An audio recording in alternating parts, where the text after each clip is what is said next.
Welcome to the September 16th, 2024 regularly scheduled Board of Education meeting. Please take a moment to silence your cell phone and then join me in the Pledge of Allegiance. I pledge allegiance to the flag of the United States of America and to the republic for which it stands, one nation, under God, indivisible, with liberty and justice for all. Thank you. Secretary Hatfield,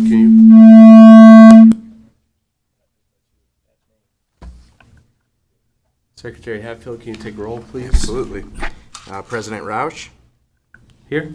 Vice President McFarland, Here. Secretary Hatfield is here, Treasurer Lauterbach, Here. Member Blasey, Here. Member Ringgold, Here. Member Horowitz. Present.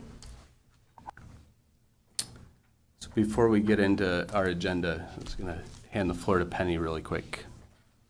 Good evening, everyone. I have a message I'd like to share with you.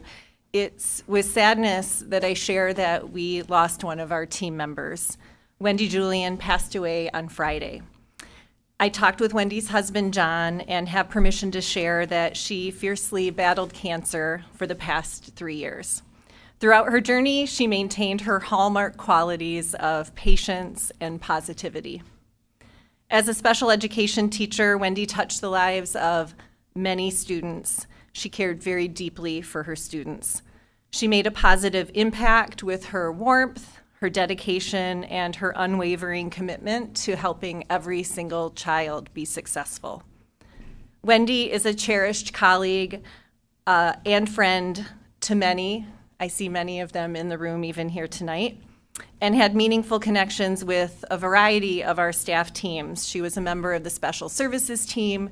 She taught at Woodcrest, Adams, Chestnut Hill, and she started her career here at Longview Elementary when that was in elementary. And she worked across all of those schools with such care and dedication.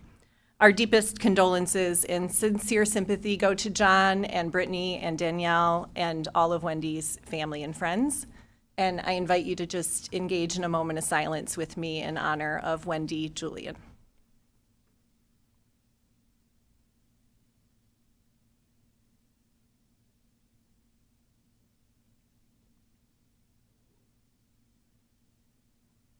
Thank you, everyone.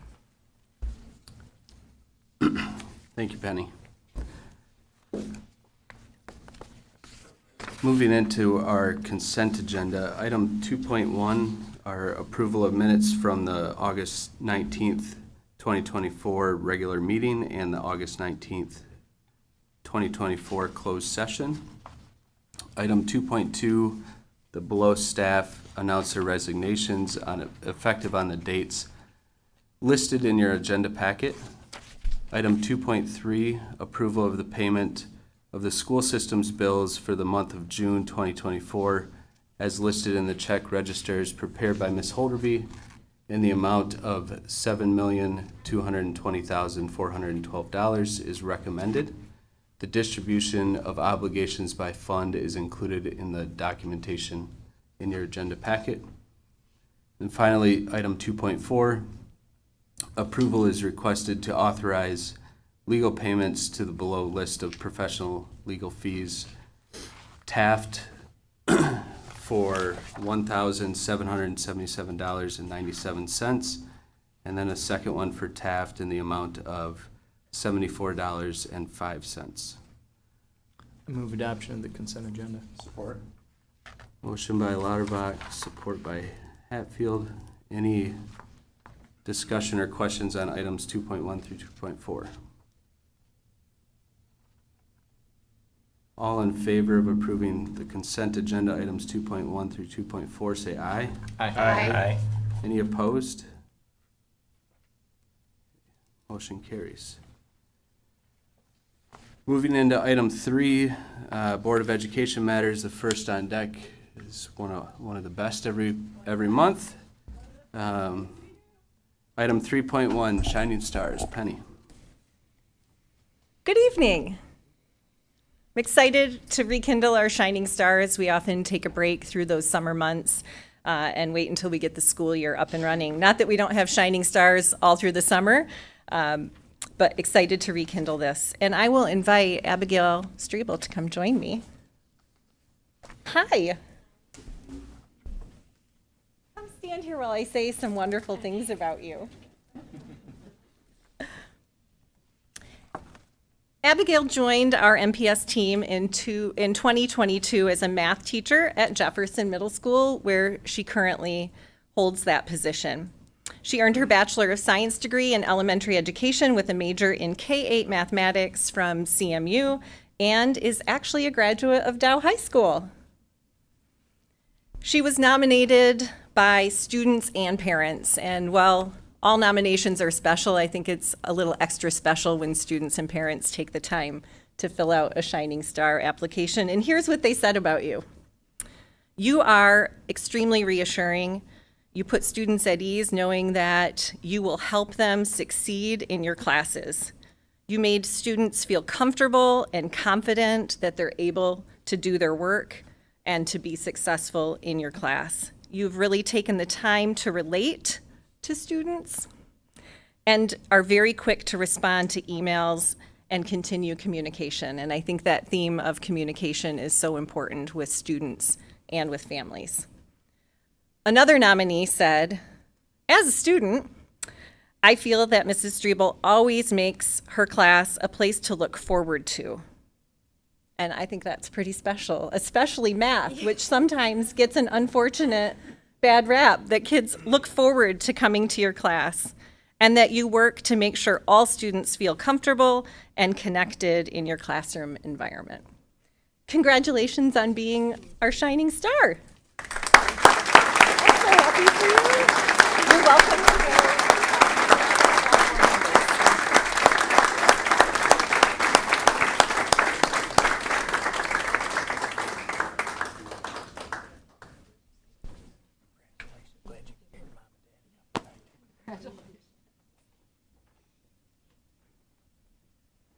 Our second Shining Star is Bernadette Zarimba. Come on up and stand by me. And then please correct me if I've mispronounced your last name. Zaremba. And you know who told me that? Jeff Jaster, and I still didn't get it right. I'm so sorry. Zaremba. And can I just say that Jeff remembered all of the Zarembas who've graduated everywhere from Midland High. All right, here's your highlights. Bernadette joined our team in 2007 when you began as a guest teacher. That's fun. From there, she became an office professional at Plymouth, the position she currently holds in the district. Bernadette earned her bachelor's degree in child development with a pre-K certification from the University of Akron. Here's why you were nominated. I'm sure many reasons, but here's the ones I'm going to share tonight. And to note, you were nominated by several colleagues. You are always ready to help students with whatever they need, whether that be a Band-Aid, a bottle of water, a kind word, tech support with their Chromebook, or a tissue to dry their tears. You are always there. You contact parents with every little bump of the head just to let them know that their kid's okay. You have become such a critical and valuable part of the Plymouth team, and you're part of what makes that team successful. You continue to go above and beyond each and every day. You look out for the Plymouth staff and students, and we are so grateful that you do that. Thanks for being a Shining Star.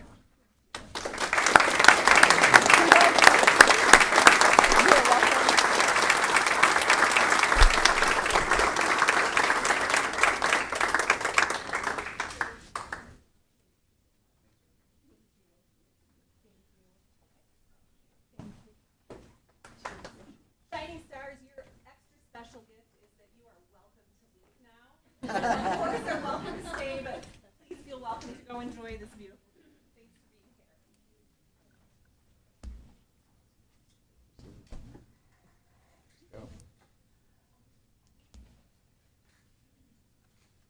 Congratulations to our Shining Stars. Bernadette, I do read your emails, I promise.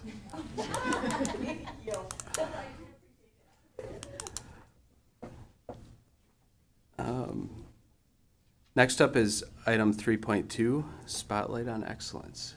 Yeah, I'll kick this one off as our two amazing presenters come up to the podium and get ready. So this is a new feature to our board meetings, and I hope it proves to be as awesome as we think it will be. We've asked on rotation for each building to attend 1 month, one of our board meetings, and share a brief presentation. It can be formal or informal, just something that's happening in their building that I think it's important for you all as board members to know about. There's a lot of things that make us special, and some of them fly under the radar.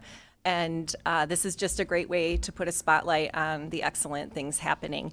And both because of alphabetical order and because we know that Tracy Renfro is always up for a challenge, Adams is the first school with us tonight. Thank you.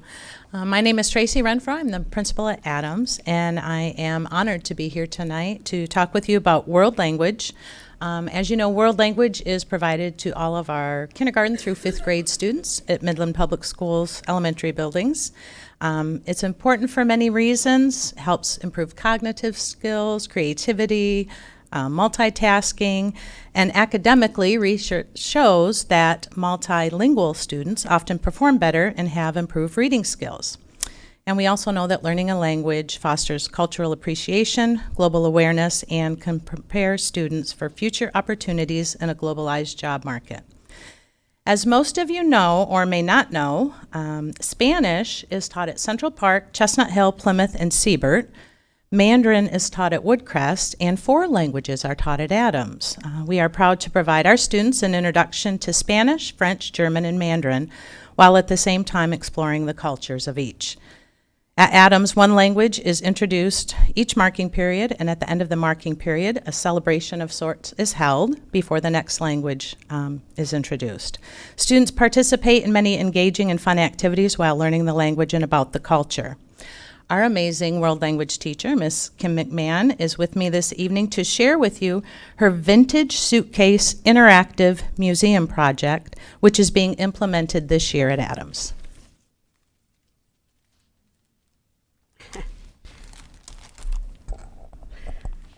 So I'll let you look at the suitcases in a minute. But first, I just wanted to say how much I love what I teach. For 21 years, I taught Spanish at Adams, and I loved it. But after 21 years of teaching the same thing, sometimes you feel like you're ready for a change.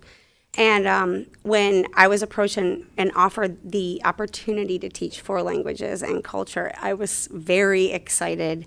I am only fluent in Spanish, but I knew some German and French, no Mandarin, but I spent some time at SVSU doing Mandarin camp with students from Taiwan, and I know a lot about culture because I've done Culture Club, just an extracurricular 5th grade thing kids do where we learn about different cultures, and we do field trips and things like that. So I knew a lot about culture, but I had to learn a lot of language, but I have loved it.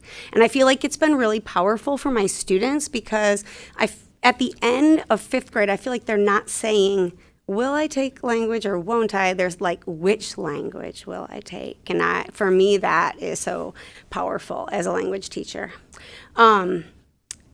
So maybe I'll let you pull them out. So there's 4 suitcases behind you. You can look now. I know people were wanting to look earlier. And those are just 4. I have more. I'll talk about how many. Oh, and I should put this over there.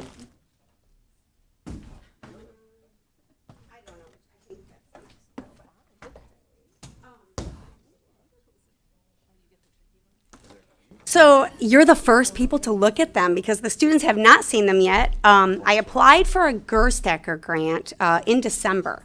And actually, the award didn't come out till, I don't know, late April, so I couldn't, it was past fiscal spending.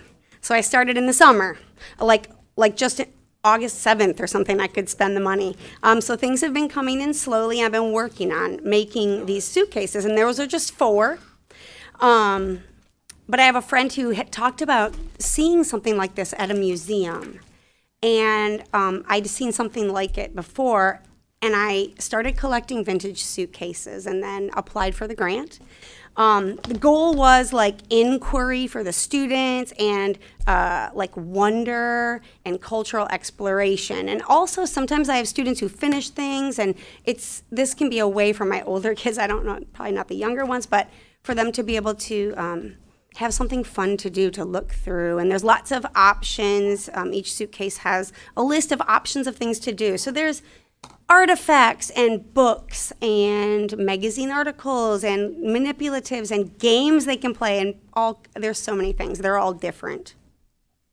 But one thing I'm really intentional about in my teaching is teaching kids the diversity of where the languages are spoken. For example, we're doing French right now because of the Paris Olympics. We started with French. And we talk a lot about in France when they're little, usually. And then I move into other languages because I think, like, especially for French, people think of France and it's so fancy and nice, and, you know, there's expensive perfume and clothes and, you know, croissants and macarons and all these things. But we also learn about countries like Haiti and many in Africa, lots of third world countries, which is a totally different feel that speak French. And even close to us, Canada, they learn about Quebec. So I have suitcases. You have Mexico, France, Germany, and China. But I also have suitcases for Spain, Peru, Cuba, Canada, Burkina Faso, Haiti, Taiwan, Hong Kong, Switzerland, and Austria. And I'm really excited to use them with the students. And I'm going to use them for enrichment, for provocation with the little kids, probably where I will use them for different things. And we'll do parts of them. I probably will not give them free rein in them. The older kids I will. Maybe pair and group work, things they can do together. I want to add in things where they can use their Chromebooks to do research on things. So I have a lot of ideas, and it's still, you know, working them out. This is what I have so far. And each suitcase has like a Ziploc bag full of books and other activities that go with it. They just don't fit in those little suitcases. And I'm gonna, my goal is to check to see how effective they are by just student interest and the activities that they do from them, and I'm gonna have exit tickets for them as well. So thank you so much for being like my first explorers of these suitcases, and I'm really honored to be a part of Midland Public and to have the opportunity to teach 4 languages and culture. So, and also to be a culture and climate leader. I love working with Joy, so I had to plug that. She's fantastic. So anyway, thank you very much. Thanks, Kim. really Are there appreciate it. questions from board members? Did you get the grant? I may have missed Yes. that. You did, okay. I did get the grant, and I had some artifacts and books, but I purchased a lot more for all these other places, and so I have lots of suitcases being prepared. for this one? Will it not open? Okay, so just open it on one side is how it opens. It's kind of confusing if you just, I'm so sorry. She It's knew the trick. confusing, but I know, I It must tried be it. French. Yeah, yes. All right. So, just real quick, maybe for the audience, one of the things that I've noticed is board members, we get to go into the schools, how much more our kids are learning hands-on maybe than the rest of us used to remember in the building. Can you talk a little bit about, like, how kids learn different, or maybe we're just learning more about how kids learn? Yeah. Can you talk maybe just briefly about how much more impactful techniques about hands-on learning are? Yeah. Especially like with language. Oh, for sure. So, I mean, I remember how I learned Spanish in high school, where it's just, you know, rote memorization and looking at a book, and a lot of English. I do use English because of the culture, but doing things in the language and getting the kids excited about, like, even this year, just talking about France, and then we drew, like, you know, the Olympic frieze, which was the little mascot, and we try different games, and we do different foods, and use the language in all of it. And I think for them, it just gets them more excited. I mean, who wants to learn just like repeating or doing all of the rote kind of memorization things? But we get the kids speaking. That's another thing that I think is really important. What's different than what I did. I felt like I learned a lot. I could write and do grammar like crazy when I exited high school. But then I found when I got to college, I couldn't speak at all. And I was not comfortable. The kids, that's a great thing about teaching elementary. First of all, they're not afraid to speak. They think it's fun. But we get them interacting and using activities to use language in ways that would be useful if they were to talk to someone from another language, introducing themselves and, talking about preferences and age and all of these different things that would actually matter that they could use. And I think the most important thing, especially for little kids, is getting them excited about the language. I know it's really important to teach them language, and I want them to learn language. But for me, even if they learned nothing, they didn't know any words in any other language, which would be shocking by the end of 5th grade, if they just wanted to learn more. And they were open-minded about other people and excited about learning language. That's the goal, I think, at elementary. So the more kind of interactive, hands-on things. And yeah, Mrs. Renfro mentioned that at the end of each language we do a party. That's another thing they get excited about. This year we're earning points for different, following the essential agreement. And after they earn so many points, they can have, a fete or a fiesta. And we try foods from the countries and we do games. This year we're going to do Olympic kind of games. And those are the kind of things they're going to remember, that they're going to take with them. So I think, yeah, that's the power of all that hands-on learning. And so I hope these suitcases will be a big part of that. Excellent. Thank you. Yeah. Thank you. Thanks.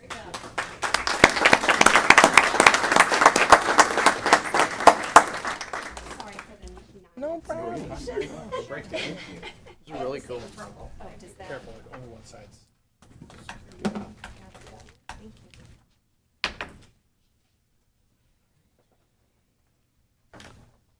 All right, well, while they're putting that away, we'll move on to item 3.3. So I'll invite Brad Banasic from MASB up.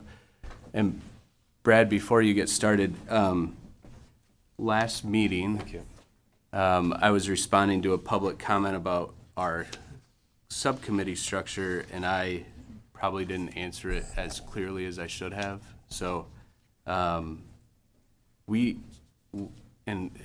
this is some of the response to make sure that we are following our board policy to the letter of the law, and that our board policy reflects the letter of the law.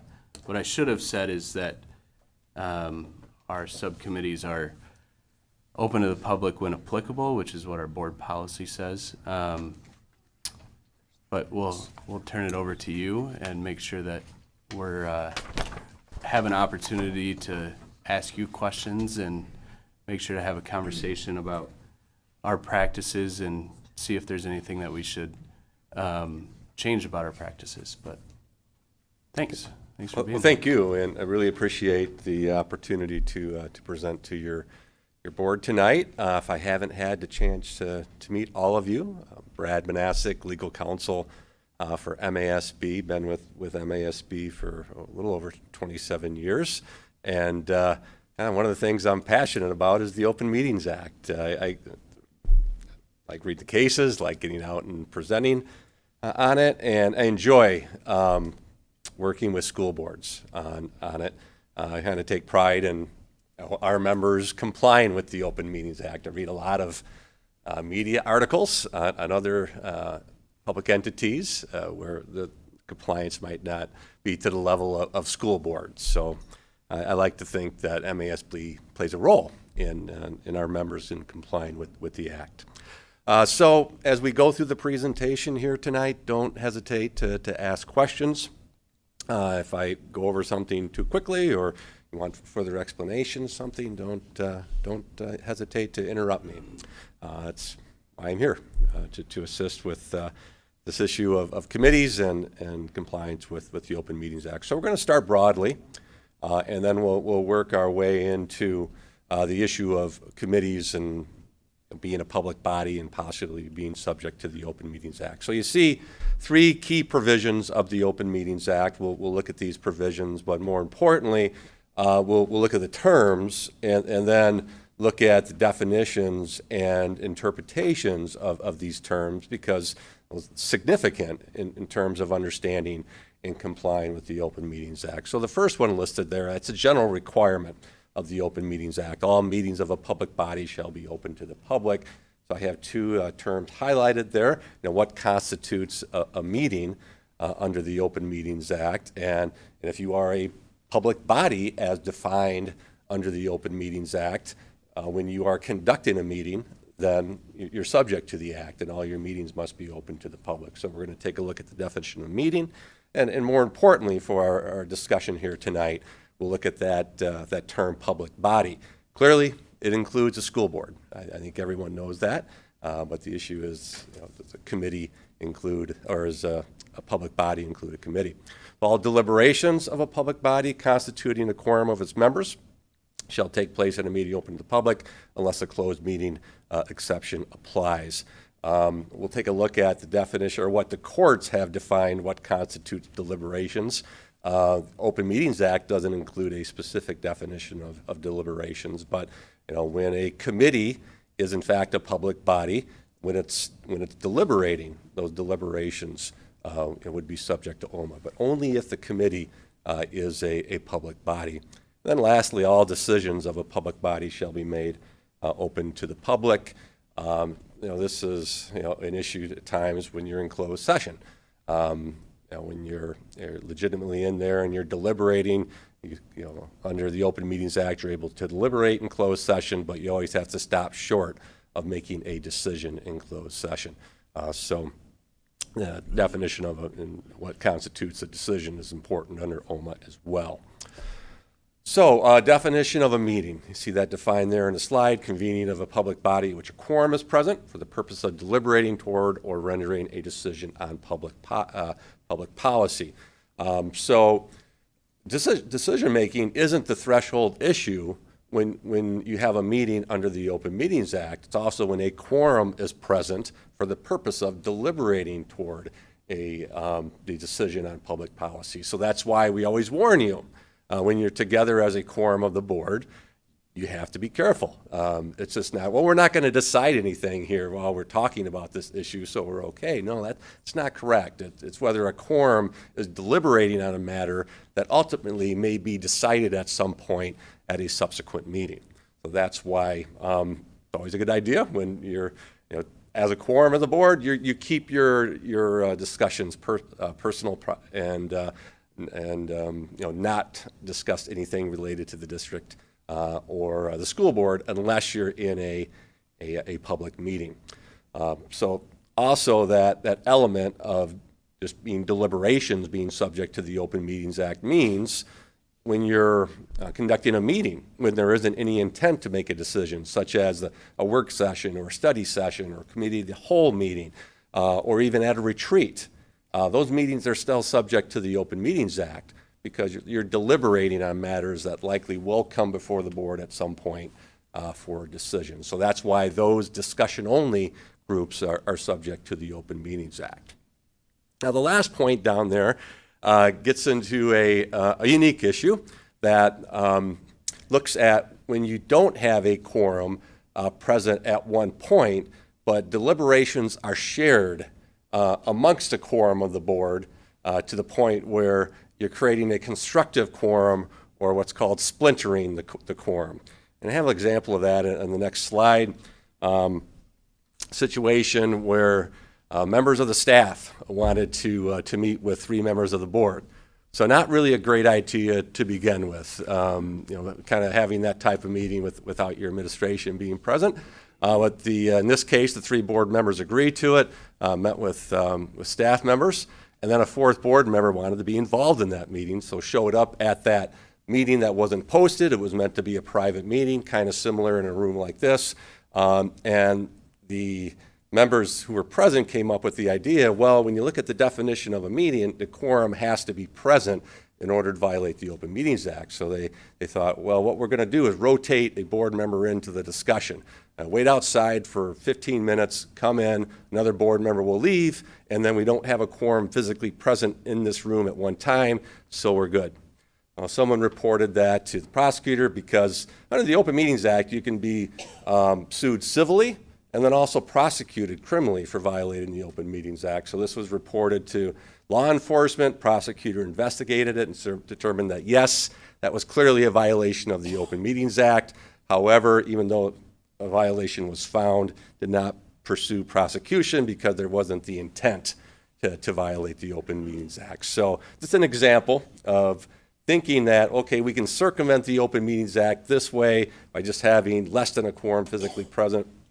But no, anytime a board attempts to do an end run around the Open Meetings Act, usually leads to trouble and a possible violation. Another example, it kind of goes the other way of what some folks might think would be a violation of the Open Meetings Act, and this is kind of counterintuitive, is canvassing your colleagues on the board. And that is a form of deliberating, but it doesn't amount to a violation of the Open Meetings Act as recognized by this Court of Appeals case. So the example I like to give in this situation, let's say your organizational meeting's coming up, a board member wishes to nominate someone for the president position, doesn't want to nominate that person unless they're going to get elected. So that board member can contact each board member individually saying, I want to nominate Brad for president. Would you support my nomination? And then I could go down the line counting my votes, and once I get my 4 votes, knowing that this individual is going to be elected, I can nominate that person at the meeting, and hopefully people will follow through with their votes. They're not legally obligated to follow through what they told me, but that's called canvassing, and that is permitted under the Open Meetings Act. Where that would cross the line is, if you go back to the previous example of splintering a quorum or creating constructive quorum, would be if I shared information with each subsequent board member I talked to. As I talked to John, he indicated he's going to vote for Brad. I talked to Sally, she indicated she's going to vote for Brad. So I just need one more vote from you. Can I count on your vote? That time, in that situation, I'm creating a constructive quorum, and that would likely be a violation of the Open Meetings Act if those facts were brought to light. So here's the definition of deliberations. I mentioned it's not defined in the Open Meetings Act, but courts have looked at this issue of what constitutes deliberations. And this is going to be significant when we look at an issue I'm going to talk about a little bit later, when if you happen to have a posted committee meeting and then a 4th board member shows up at that committee meeting, and whether that would be a problem under the Open Meetings Act, even if that committee meeting has been publicly posted as an open meeting. So you would think when you hear the definition of a meeting, quorum of the board deliberating toward a decision, all members must be deliberating. But that's not the case. So you could have 4 board members in an exchange of emails, and 3 of those board members are actively engaging in communicating back and forth via those emails, and they copied a 4th board member. So 3 board members actively deliberating, a 4th one just not really engaging in those email communications, but still reading what those other individuals are deliberating about via email. The court had determined in this Markle v. Mackley case that constitutes deliberating.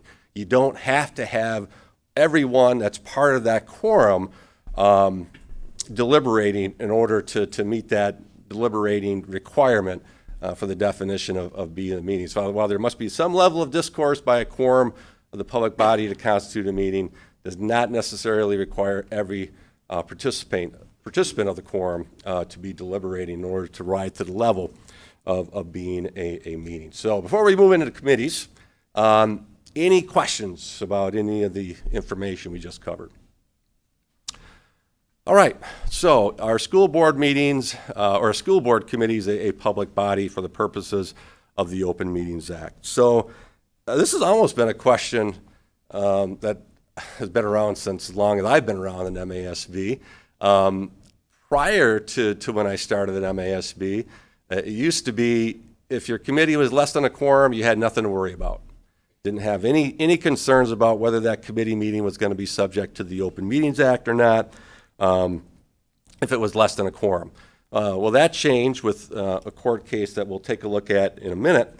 And that court case set down this general rule that if a board or a public body empowers a committee to perform a governmental function on behalf of the board, then that committee becomes a public body. So the committee is empowered to act on matters that deprive the full board of making a decision on the issue that the committee has been charged to address. And in that case, that committee is exercising governmental authority. And we'll take a look at the definition of a public body in a minute, and you'll see how that fits into the definition of a public body. However, if the committee is just limited to just gathering information and has no authority to make a decision, it will not be a public body for the purposes of the Open Meetings Act and is not subject to the Open Meetings Act. So this is the case that I referred to, kind of the case that started it all. Booth Newspapers versus University of Board of Regents, University of Michigan Board of Regents. So as in the example I provided earlier about the board trying to circumvent the Open Meetings Act by rotating a board member in and out of the meeting, this was another case of a public body trying to do an end run around the Open Meetings Act. The University of Michigan was hiring a new president, and everyone knows in the state that's a very high-profile position. So hard to conduct that type of search, open to the public. So what the Board of Regents did, it appointed itself as a committee, knowing that committees, as the board interpreted the Open Meetings Act, were not subject to the Open Meetings Act. So it appointed the entire Board of Regents as a committee, then created subcommittees within the Board of Regents that interviewed candidates, narrowed the pool of candidates. The chair was given the sole authority to make the first cut, narrowing the applicants from 250 down to 70.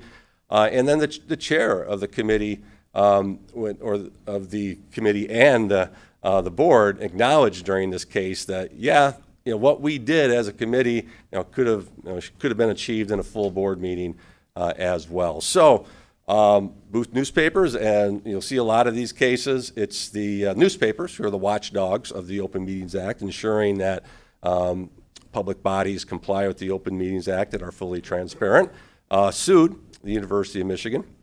The case went all the way up to the Supreme Court and found that that committee was acting as a public body under the Open Meetings Act. The court found that the chair and the committee exercised expansive authority over the selection of the university president, and just like one of the most important roles that you have at the Board of Education is hiring a superintendent, one of the most important roles that a university board has is to hire its president, and in this case, delegated it all to a committee. Nothing was done in open session.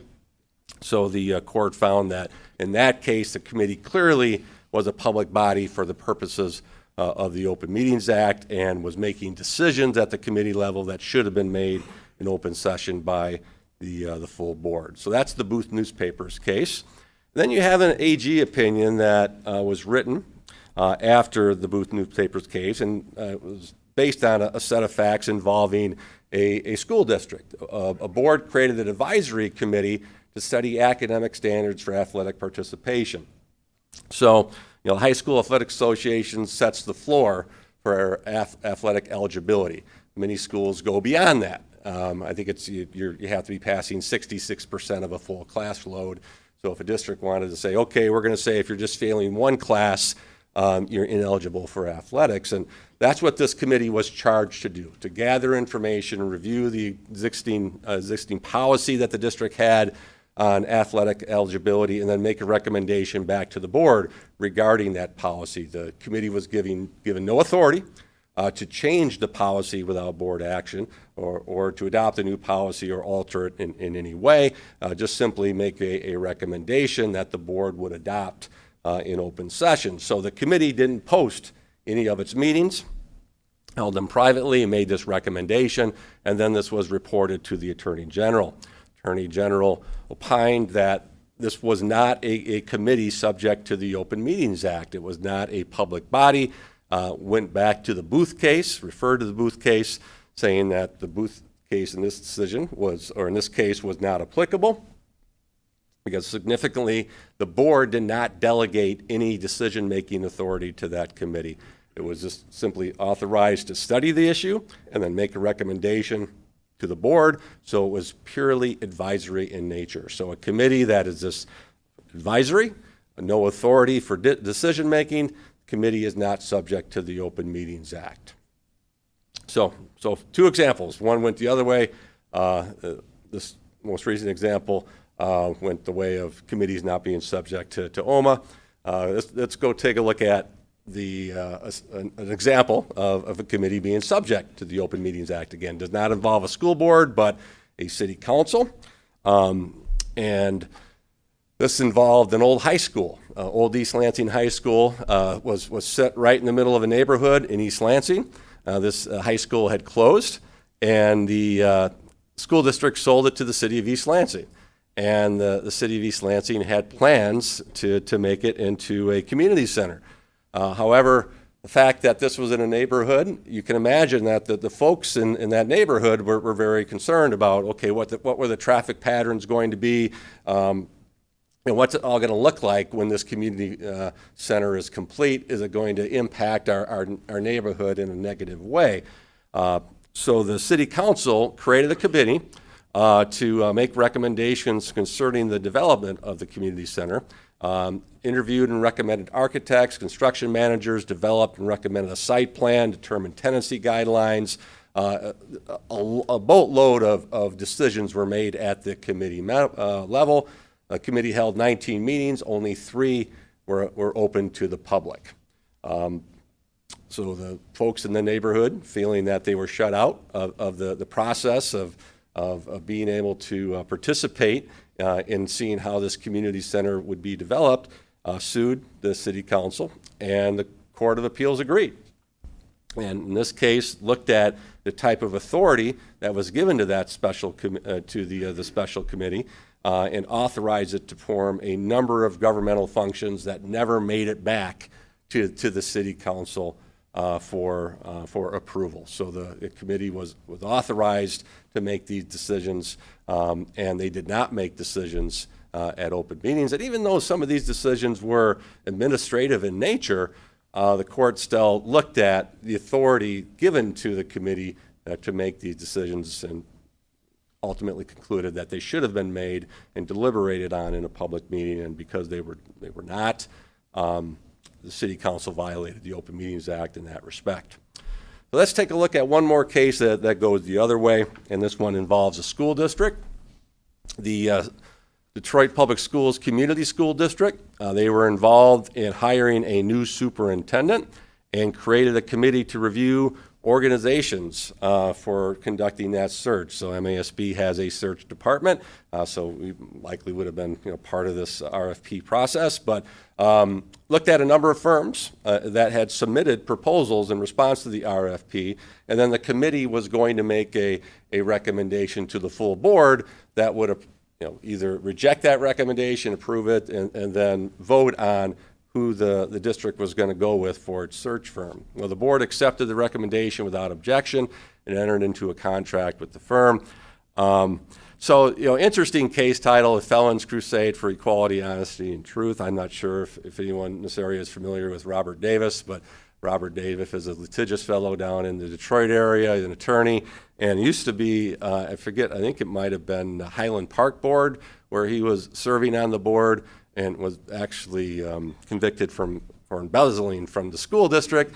And so that's where you get the Felon's Crusade. He was convicted of a felony, and now that he's out of jail, has continued to file lawsuits against different public bodies, most of them involving the Open Meetings Act. But if you look up Robert Davis, you'll notice that he has brought a lot of cases against public entities. So he is the felon who is crusading for equality, honesty, and truth. So he claimed that the committee violated the Open Meetings Act, failing to post notice of the meetings, failing to hold meetings open to the public, and then failing to maintain minutes and allow public comment. So cited a number of Open Meetings Act violations across the board. Court affirmed that the committee was not a public body required to comply with OMA. Again, the committee, their functions purely investigative. They're no decision-making authority. The recommendation for a search firm was provided to the full board, which approved that. And again, the court went back to Booth, saying that this was not an attempt to do an end run around the Open Meetings Act. This was a board that was just using the committee structure to gather information, review it, and then make a recommendation back to the full board. And then the full board was was free to consider the merits of that recommendation, either to reject it or move on to another option that was not presented by the committee. So because the committee just gathered information, presented that information to the board, had no authority to act on its own, so it was not a public body for the purposes of the Open Meetings Act and not subject to the Open Meetings Act. So, Brad, can yes. I'm just going to interrupt you, because this one, the Detroit Board of Education one is actually pertinent to MPS on when the board nominated Brad, Scott, and I to review and develop a scoring selection matrix for the search firms that we used for the superintendent. The board appointed the three of us to develop the matrix and investigate the merits of the three RFPs that were submitted. We had Sarah post it as a public meeting. Ben from the paper showed up, and as I read this, the three of us developed criteria, ranked each of the three RFPs, and submitted all three of them to the full board for review. So all three of the RFPs were still available to the full board. Yeah. So what this is saying is, even though we posted that as a public meeting and held it as a public meeting, we actually didn't even need to do that. Yeah, I think the only issue that could be in debate there was whether the committee was making a decision by creating that matrix. Okay. Yeah, so let's say the board created that matrix and then said, okay, committee, here, you take the matrix and then just provide us with a recommendation or slate of possible search firms based upon that matrix. But the fact that the committee created it, arguably could have been, that could be construed as the board authorizing that committee to make a decision on its behalf by creating that matrix. Okay. Yeah. But because we posted it Yeah, as an so- open meeting, we covered ourselves. And that's what some boards will do. They will simply post all of their committee meetings, and certainly I'm not going to object if a board does that. What I warn boards, though, is don't get caught in the middle. To me, you're either all in or all out. So the example would be caught in the middle would be, okay, we're going to post our committee meetings, but we're not going to allow public comment at the meeting. So we think public comment, is deterrent to to the intent or purpose of a committee meeting, but you're welcome to attend at the public meeting. I wouldn't recommend that. So if you decide to go with making your committee subject to the Open Meetings Act, you post them, you adequate notice, you allow public comment, you take minutes. So some key takeaways from these committee cases that we looked at, and we just looked at four. There's been multiple cases since the Booth case, and all of them kind of go back to the Booth case and its analysis. And I kind of gave you a flavor of how in some cases the committee is a public body based on what type of authority it's been given and how it acts on that authority. But in other cases, if the committee is just gathering information and making a recommendation, and it's purely advisory in nature, committee is not going to be subject to the Open Meetings Act. So some key takeaways: a true advisory committee not subject to OMA. You identify the preferred options and you recommend them all to the full board. So you're not holding anything back. The board isn't able to consider what everything that the committee considered. So the board retains the authority to accept or reject that recommendation, and I guess that would be based upon having other options, just beyond that that one singular recommendation. So that's why you would like to give the board access to everything that the committee considered. So a committee will be subject to OMA if it engages in the practice of eliminating or narrowing down options. The committee exercising authority to preclude matters from reaching the full board or for deliberations and decisions. Another committee is an Attorney General opinion that I didn't discuss, but I think it's kind of relevant to that last point, was you had a county commission create committees for determining what would get to the full board or the full county at their meetings. So it was a sense, the committee was a filter determining what was going to be on the meeting agenda. And in that case, the AG said, even though it's a sub-quorum committee, those committee meetings have to be posted because the committee is restricting matters that would be discussed by the board by determining, what the agenda is going to be for board meetings. So, if your committee is subject to the Open Meetings Act, and if it is a public body, as I mentioned, you go all in, you post the notice of the committee meeting. Meeting must be available to the public, include opportunity for public comment. If that committee is going to make any decisions, then the decision has to be made in open session. The committee could go into closed session, though, if one of the closed meeting exception applies. And then the committee would take minutes as well. So this is the issue I wanted to discuss, that where the issue of deliberation comes into play. So let's say you do post your committee meeting and you take minutes, you make it available to the public, and you allow public comment, but it's posted as a committee meeting, and then you have a fourth board member who wishes to attend. Is that a violation of the Open Meetings Act?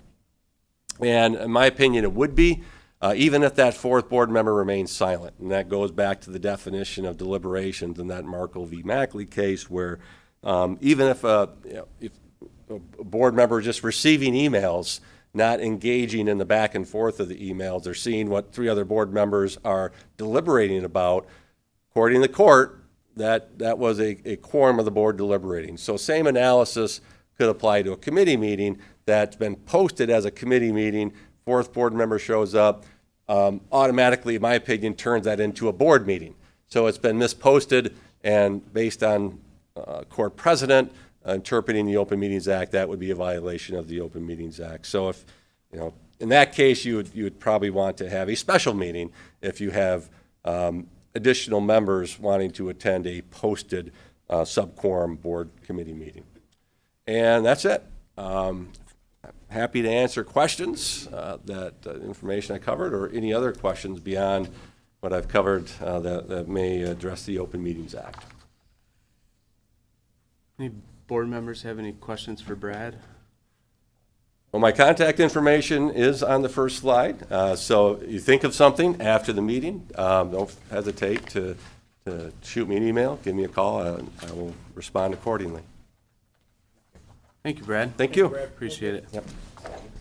I guess just before we move on to the next topic, the one thing that does come to mind for me is, I think we should probably have Penny double check against what we just saw tonight, that our practices and procedures reflect what we saw tonight. Just to clear up any confusion that we may cause ourselves or cause the public on how we handle committee structure. Anybody have any issue with that? Okay. Thanks for the recommendation, Brad. That was good. Yeah. All right, item 3.4 is for action, so it's the 2023-24 audit report. Jessica, thanks for joining us. Hi there. And we did put you before the 700 pages of policy. Okay, I appreciate that. Good evening. My name's Jessica Rolfe. I'm a principal with Yo and Yo. I am the person in charge of your financial audit each year. We met with the FFO committee last week and went through the audit. Tonight I'm going to go through a little bit higher level detailed presentation. You can ask me questions as we go. What we're talking about is June 30th, 2024 fiscal year. The first thing we talk about is what we're hired to do. So as an auditor, we're hired to give an opinion on your financial statements. We had an unmodified opinion this year. That's a clean audit, the best opinion you can have. What it means is that the statements are prepared in accordance with all the accounting standards that they're supposed to be, and that we feel they're free of any material errors or misstatements. You have a lot of stuff in front of you. I can see you guys turning. So what you have in front of you is the audit report, the single audit report, and a governance letter. But you should have the PowerPoint in there as well. It kind of summarizes all those. So we're going to talk about the numbers a little bit. We pretty much focus on the general fund as your main operational fund. The first thing we're going to talk about is the balance sheet. You can see we compare last year to this year, just to kind of get an idea of what changed or what happened from the year before. If we look at total assets for the general fund, you'll see they're about 53 million, about an increase of 8.3 million compared to last year. Some of that increase is going to be our increase in fund balance, which we'll see when we move into the later slides, as well as some investment income this year that had more favorable results, kind of increasing those assets. The other numbers there, you'll talk about liabilities. That was up about 3.3 million from the prior year. There's some unearned revenue, more revenue from the state for different things that you get that wasn't spent as of year end, which is normal, things like at risk and 31AA. So that unearned balance was a little bit higher this year than compared to last, was the bulk of that difference. The next slide talks about your revenues and expenses for that fiscal year for general fund. You'll see revenues were about 114 million this year, about an increase of 4.3 from the year before. Major things in that number increase would be investment income again. Federal dollars were up about 2.5 million due to some additional ESSER funding that we requested this year compared to last. Property tax revenue was up, and some of the lease proceeds was up as well. Expenditures are only up about 1.3 million and compared to the 4.3 million for revenues. As a result, that change in fund balance is about $5 million that you're adding to your general fund balance at the end of the fiscal year.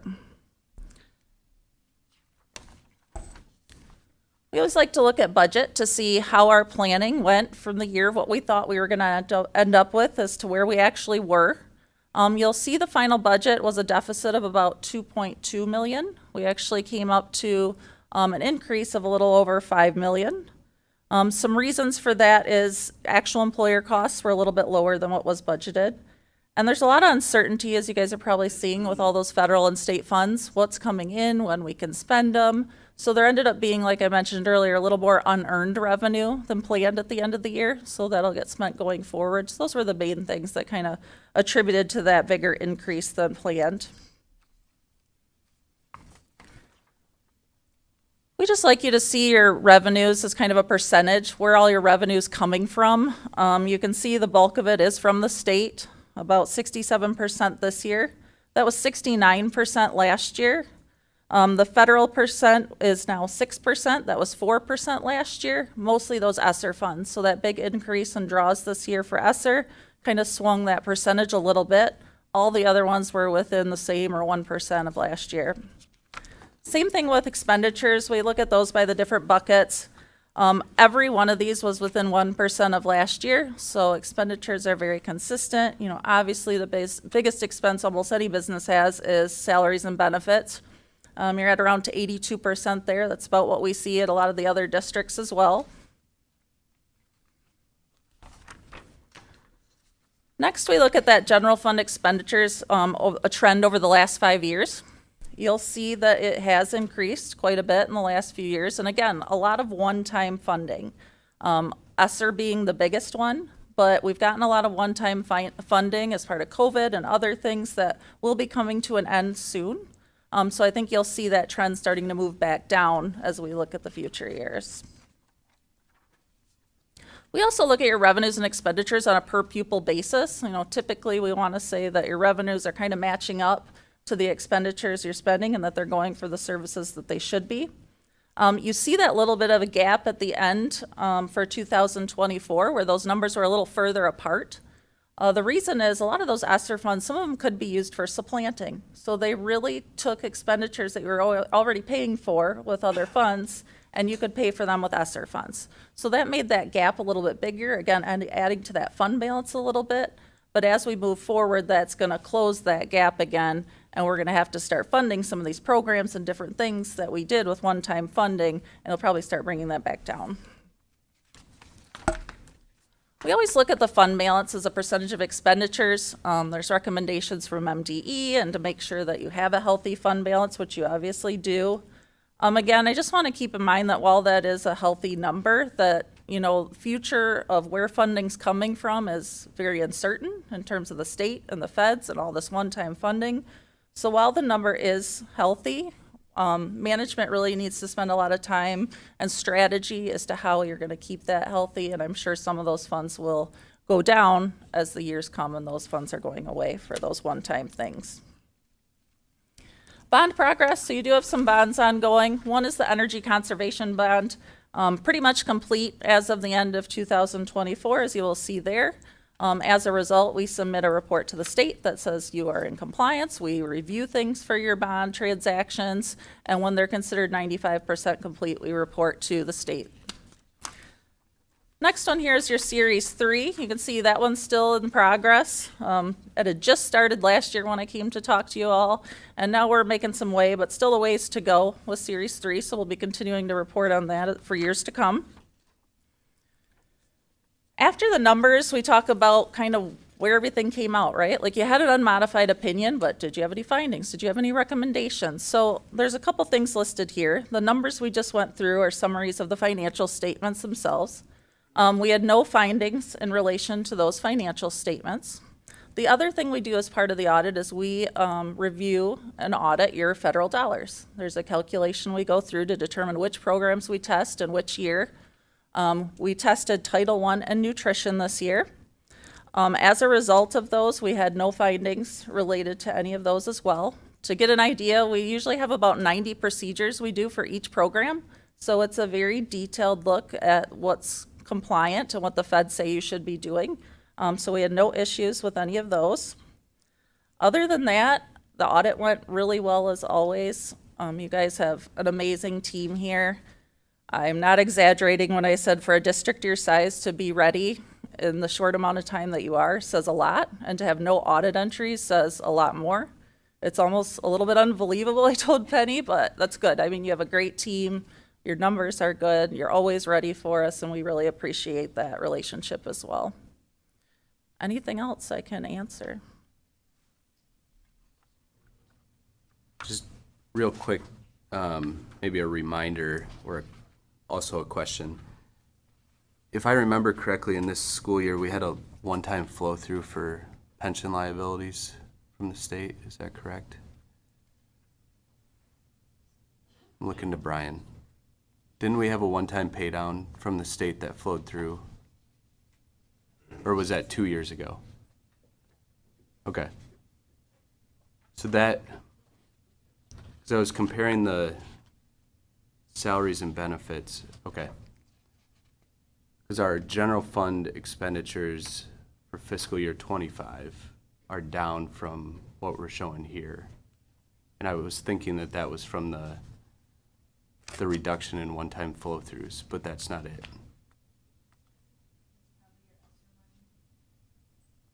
Yeah, it could be the ESSER money. Okay. Got it. Okay. Anything else? Thank you. I'll just take a minute, if you don't mind, Phil, to first off thank Jessica for all the work and her team. It's always just a little tension it feels when we lead up to the audit, but I have to say this year it felt smooth. It felt, to your point, that we were ready in ways that maybe we hadn't been before, and that's really to the credit of the two sitting next to Jessica, Lori Holderby, and John McClelland, and the whole business office team for sure, but these two lead a really great team and put us in this position where we're ready for an audit. The documents are there, and credit to Brian also. Anna transitioned to us right about the time we were in the midst of this, so Brian really had a great role in making sure that our team was ready too. So thank you to you both and to you, Brian. Great job. Congratulations. Thank you.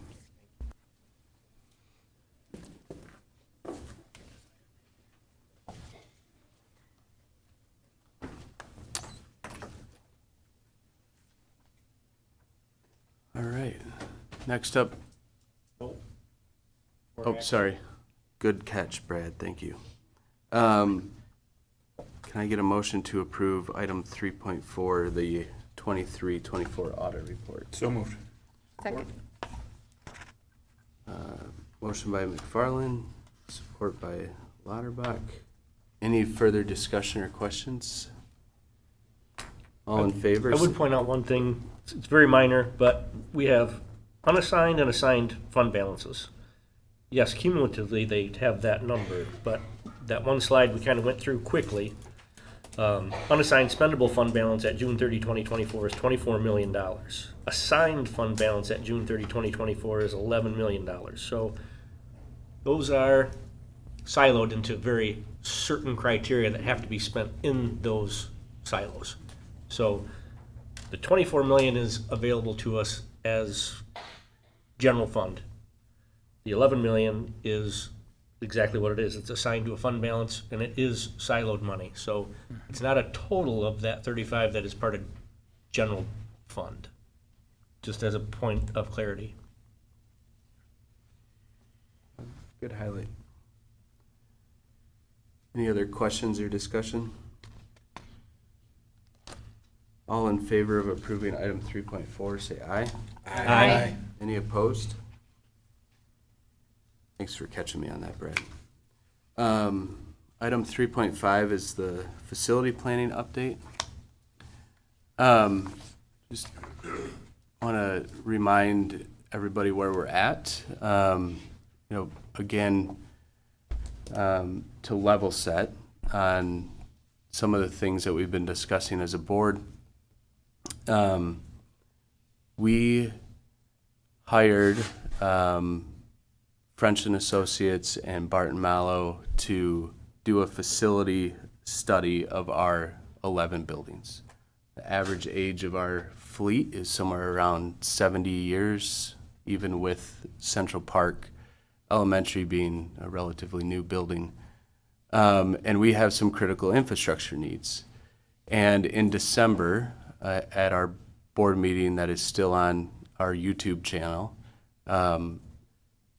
Barton Mallow and French and Associates came back and presented on some of the critical infrastructure needs that we have as a district. And these are things to just kind of keep the wheels on the bus. And that came up with a number of critical spending for capital.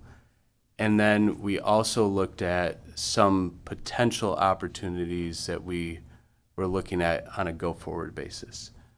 In 2015, this board, many of us were not on this board at the time, but this board talked to the community about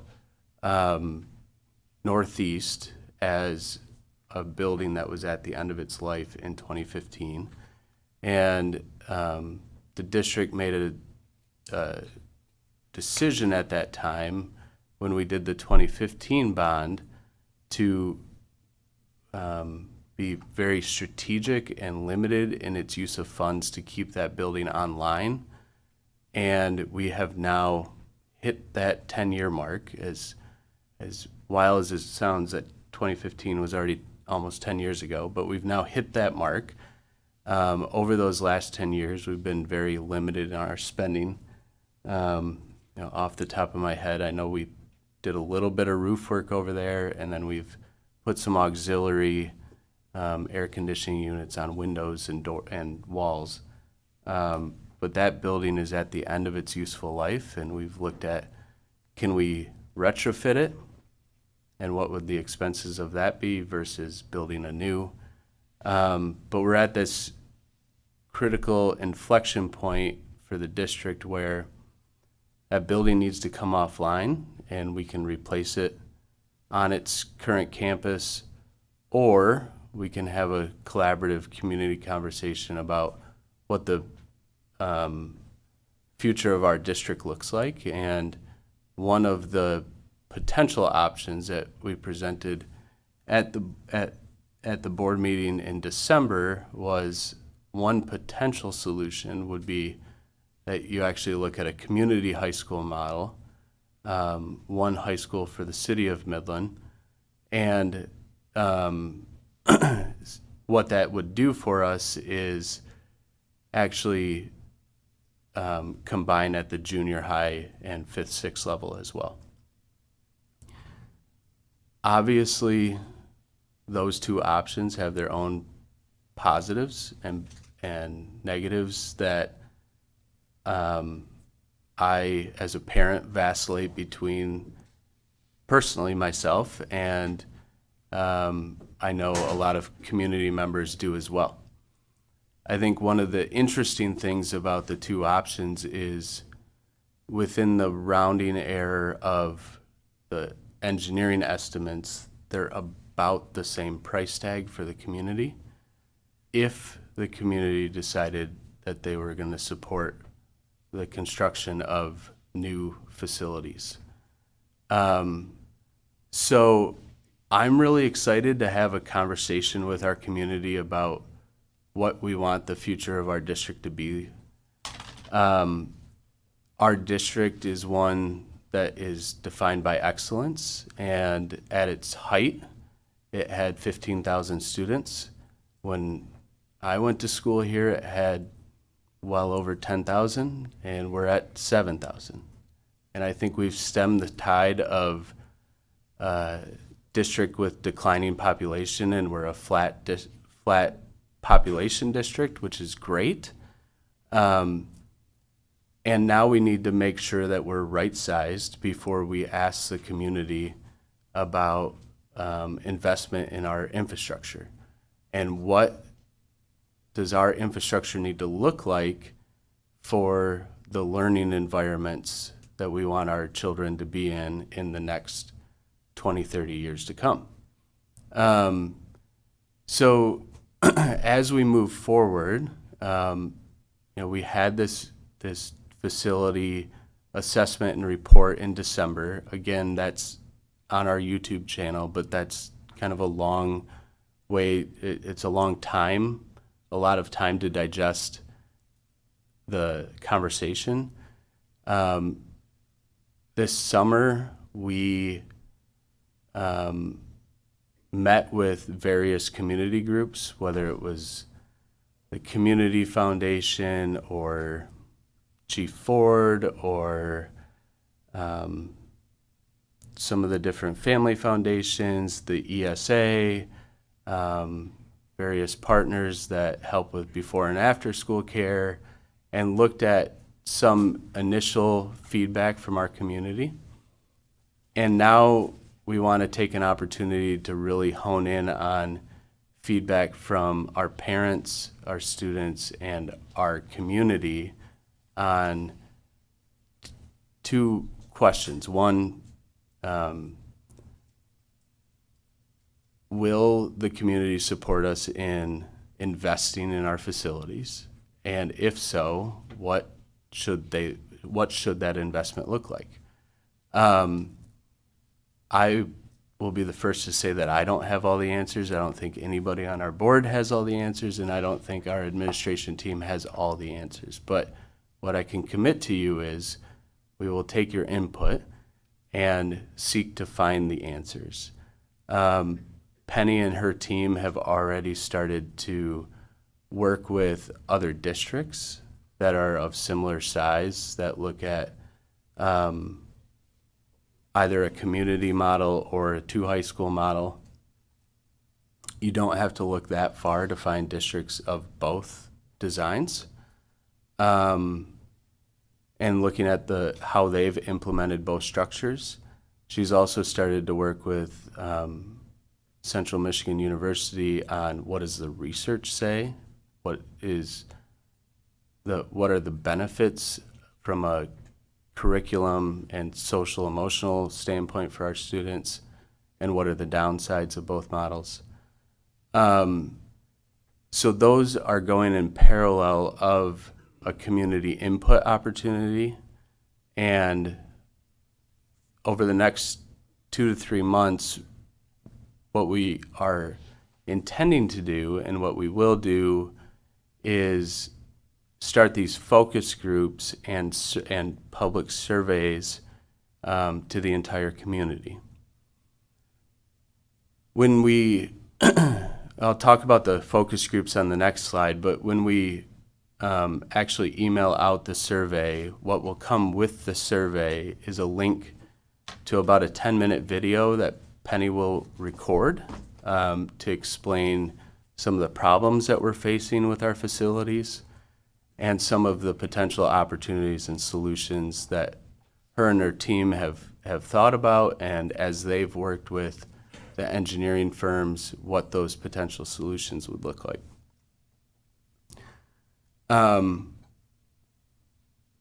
Pending the outcome, and again, please note that this is a tentative timeline, pending the outcome of those community input sessions, both the focus groups and the survey, the board will convene again in this forum, as well as potential workshops that would be public again in November, December timeframe to review that input, review the data, and really try and get a sense of where our community is at as a whole.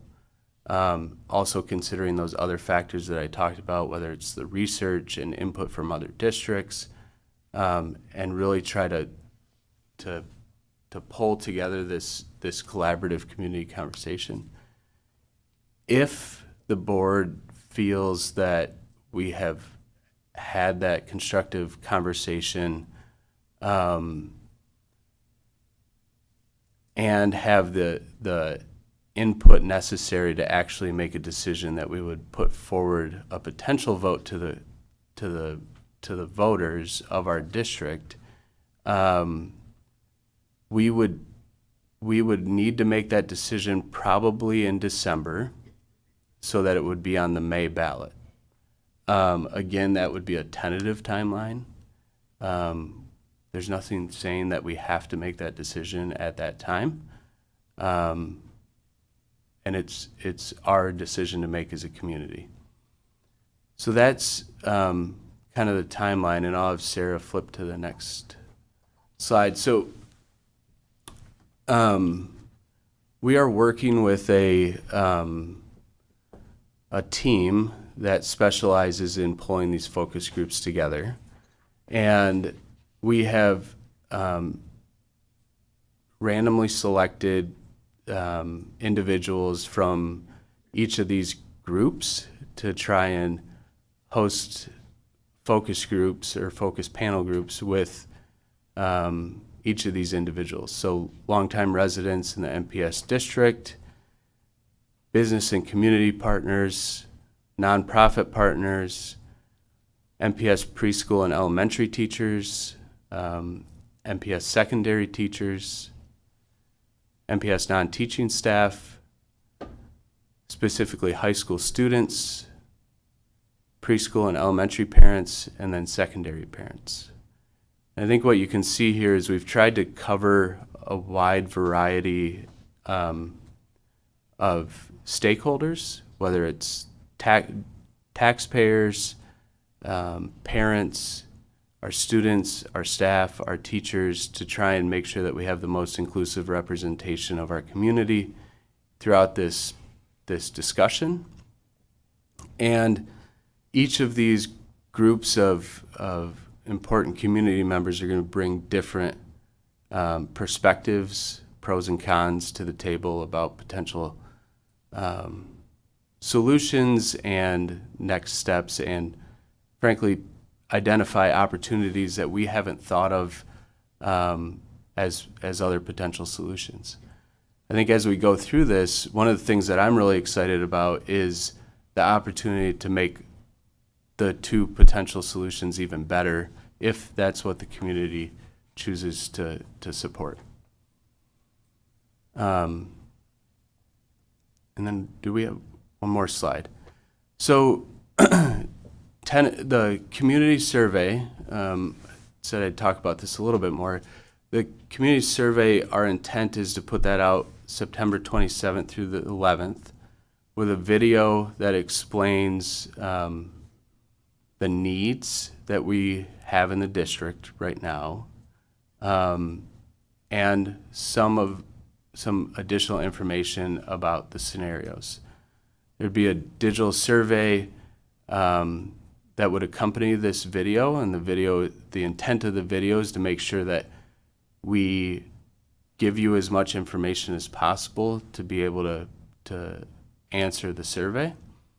And then obviously multiple questions to obtain as much input on the various components of the scenarios as possible. One of the things that Penny and I have been talking about as well is she is actually volunteered to host a community input session as well for basically a town hall where any member of the public can show up and ask any questions after a brief PowerPoint presentation from Penny as well. We will get more information out to the public on exactly when that will be, as we have to nail the date down and make sure to reserve the auditorium. But those are our next steps. So I'm really excited about this opportunity for community involvement. This is what I really want to convey right now, is that this is the opportunity to kick off a 3-month process for input. And what I ask of our public is to seek to understand some of the needs and to be open-minded and collaborative about the pros and cons of both scenarios. I think I've expressed to you that, as a parent myself, I have excitement and reservation about both opportunities. And I think when we do this the right way, that our community will rally around this exciting opportunity to make sure that we as a district set our kids up for success for decades to come.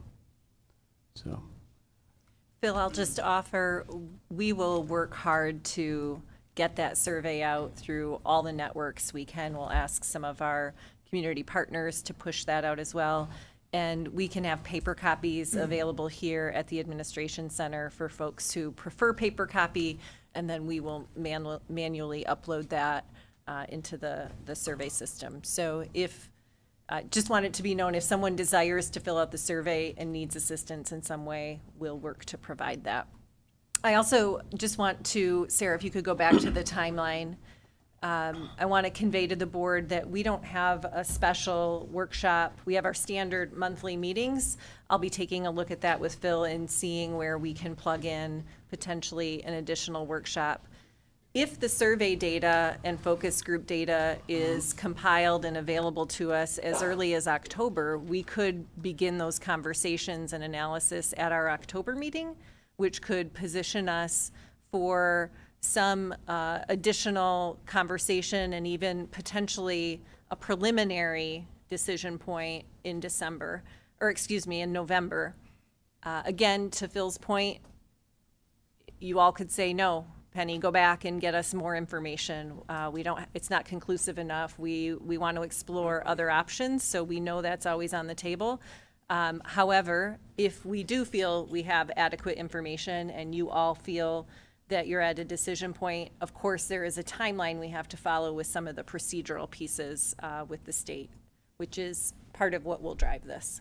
So I'll just ask you all to remain flexible, remain open to the conversations and the information we can bring you.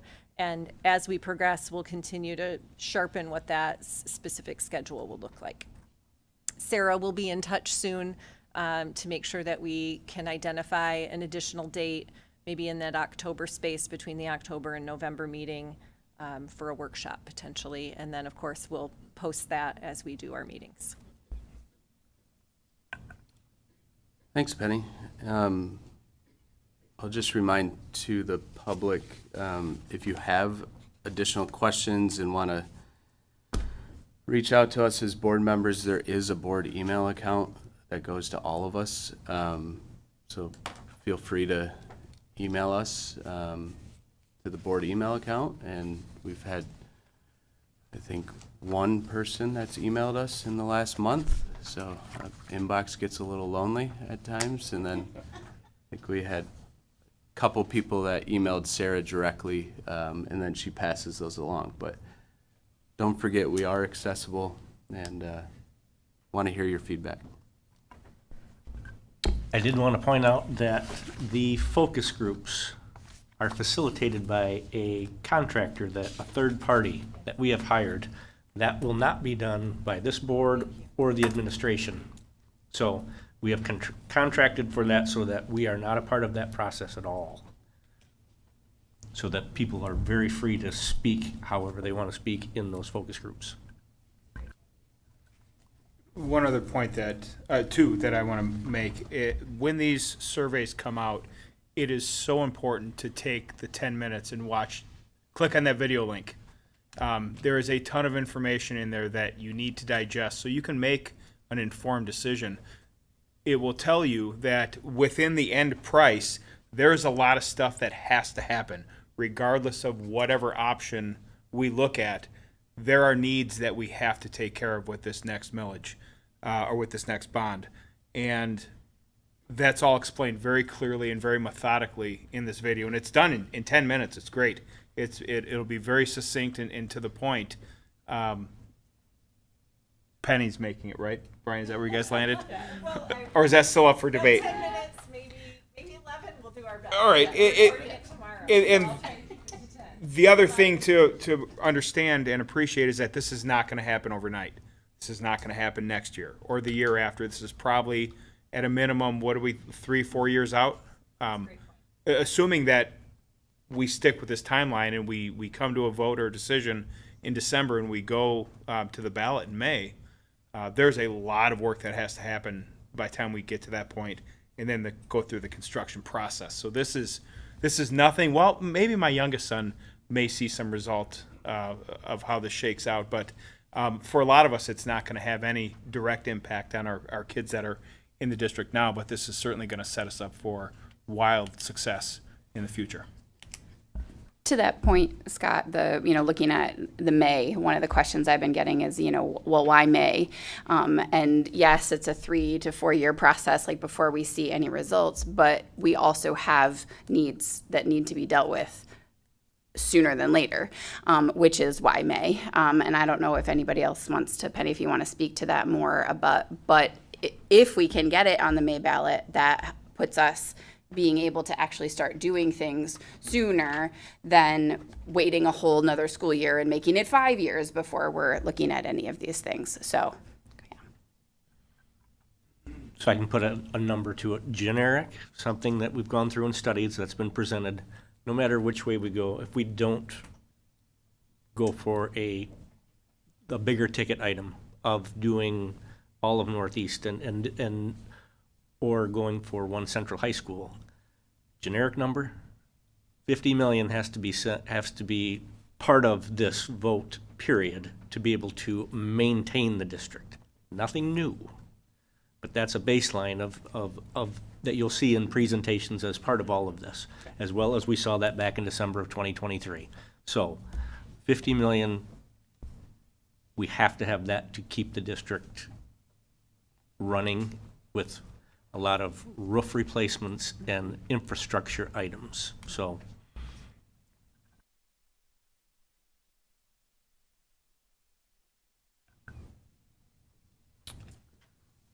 Okay.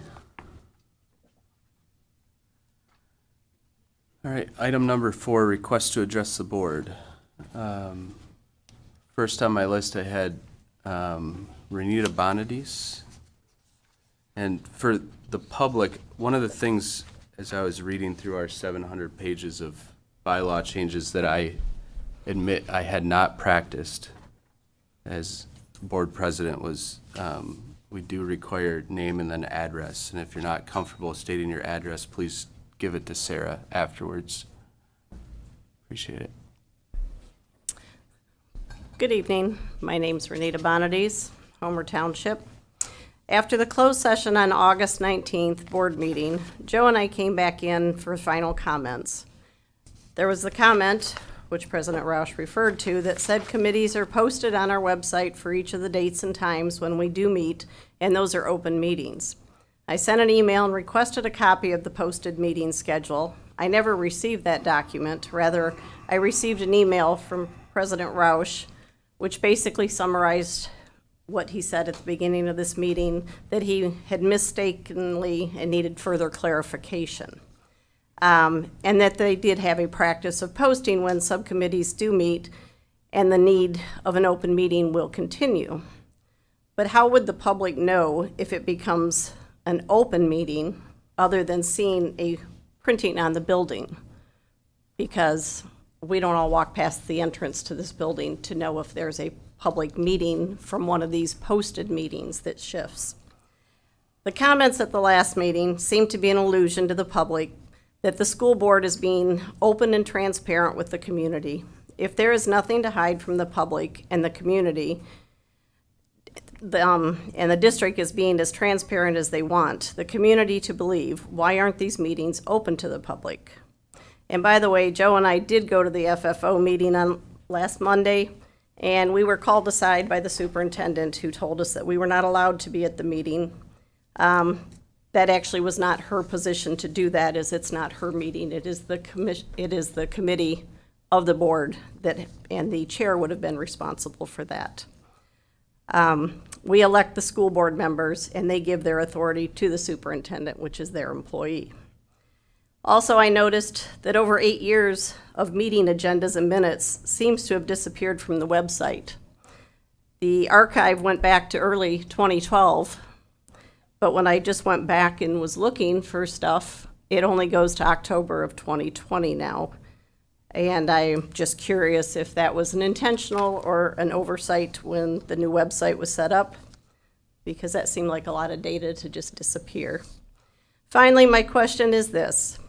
How did a study committee which makes no decisions decide to spend over $133,000 on the May 2024 special election for the millage renewal? That discussion never took place in public, was never a recommendation brought before the full board for a public discussion, and was never voted on. That number was never in the paper for the public to see. That election could have been done for free in August. Will the public know all of the information this time, or only that which helps encourage the desired outcome? Will this very low propensity election see even less than the 17.5% of registered voters deciding the masses how their property taxes will be impacted? We can and should do Thank you, more Renita. to help educate the public rather than Thanks. hide some inconvenient facts. All right. Joe Bonadies.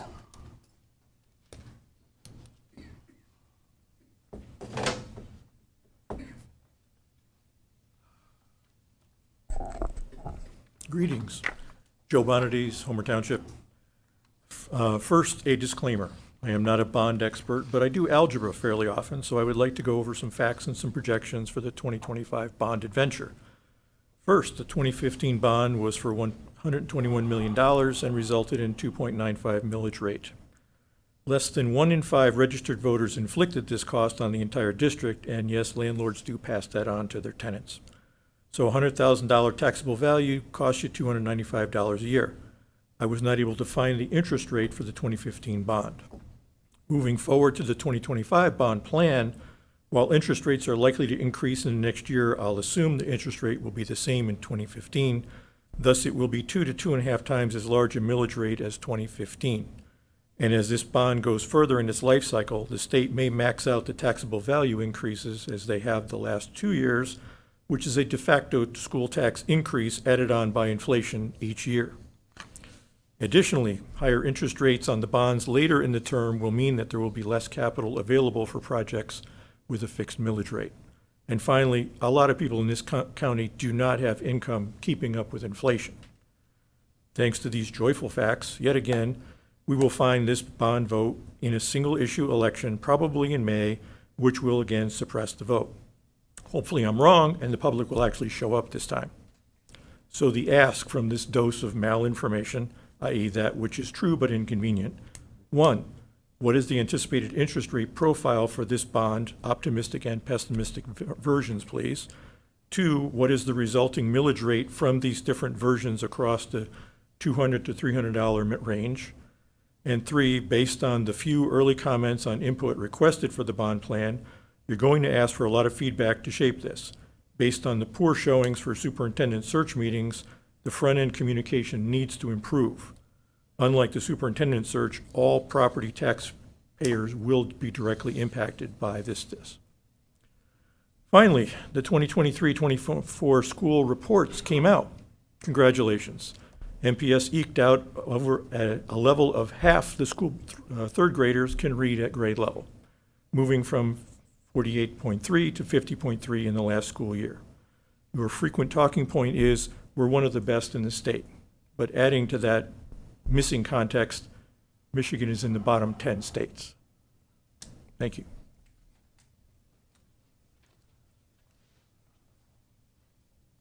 Steven Sapiek, thanks for joining. Steve Sapiek, 17 Erie Court. I've been doing electrical instrumentation work in industry for 43 years. I just retired in March out of the water treatment plant. The facilities there are a 1958 original plant, which is the east plant, and the west plant was put online in 1982. When I started there in 2010, it was in need of a lot of money and a lot of capital infusion. And it's gotten a lot better, I think to say. I mean, this municipality does really good. But I'm curious that when you were talking about Northeast Middle School, well, it was junior high when I was going to school here, but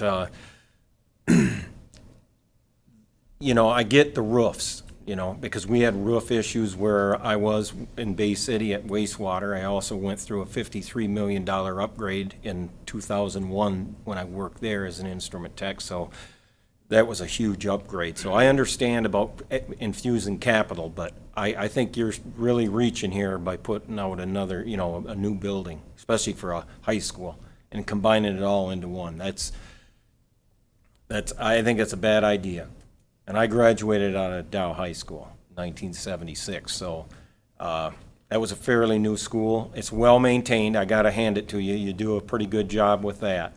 But if these facilities are in such need of repair, and I get it, you gotta infuse capital through the years, but who are you drawing your expertise in telling you that? Do you have someone in the maintenance staff here telling you that, or are you hiring an outside contracting? I mean, you gotta, you guys you're gonna be fighting uphill on this about trying to push either one of them. You don't have two options, you got three. You got the two that you're talking about, and the third one is dealing with what you have now. And he's right, $50 million. And you gotta be upfront and honest with that. So, because I'll tell you what, I remember when Dow High was being built in 1968. I don't know if any of you people were around. I was, because I went to Cook Elementary. I was in 6th grade.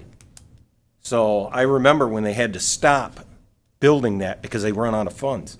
Because this school board, not you people, but the one that was in charge back then, built that school with what operating capital, and they didn't have the smarts to get a millage passed. So that it stopped. They stopped building that. I don't know if you people are aware of it, but that's what happened. And you're lucky that they agreed to it. I don't think you're going to get the same people today agreeing to something like that.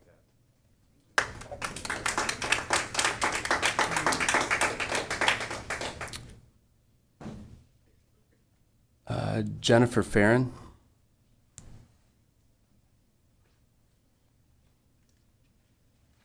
I have to say my address. Or you can give it to Sarah afterwards, Okay. either way. Jennifer Farron, 313 Princeton. How many students come to MPS from outside of the county? That would be a good, number to know. I feel like MPS it keeps going down, enrollment keeps going down.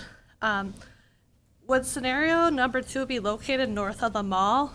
Do you have a location for the property that you would spend $6 million to purchase it, to put it there? For scenario number 2, have you thought about how many more buses and bus drivers you would need to transport all the students from within the city to wherever the location would be outside of the city? Because that's going to cost a lot more in the budget. And I don't see that being mentioned in either scenario. What about the loss of opportunities for scenario number 2? Each school has their own varsity, freshman, and JV team for about every sport.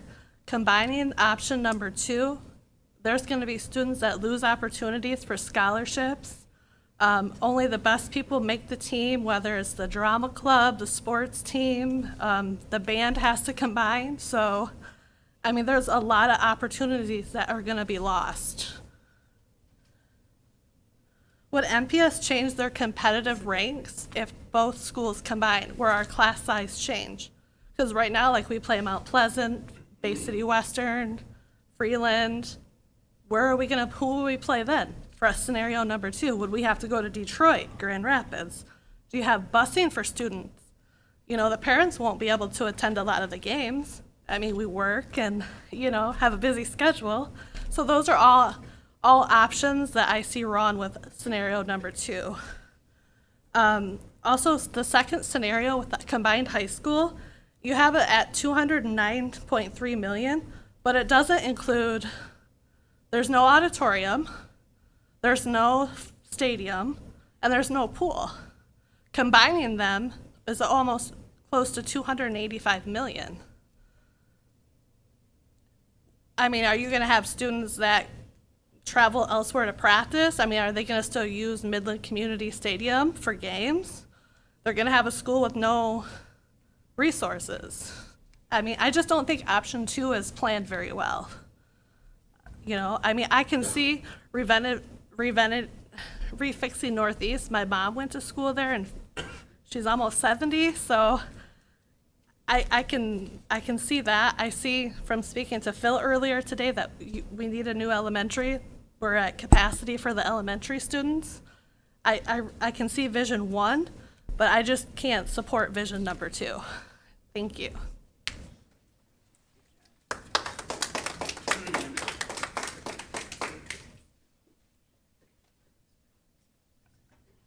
Thanks, Jennifer. Jessica Burdick?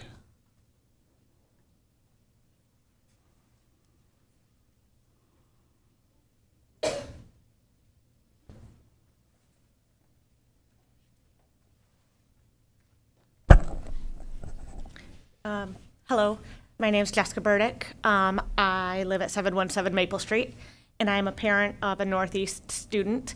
I just heard about this new facility proposal on September 9th when I attended a music parent association meeting at Northeast. I'm appalled that I just heard about it. Thankfully, I was able to look up the video from December and watch it, and I've watched all the following meetings since then.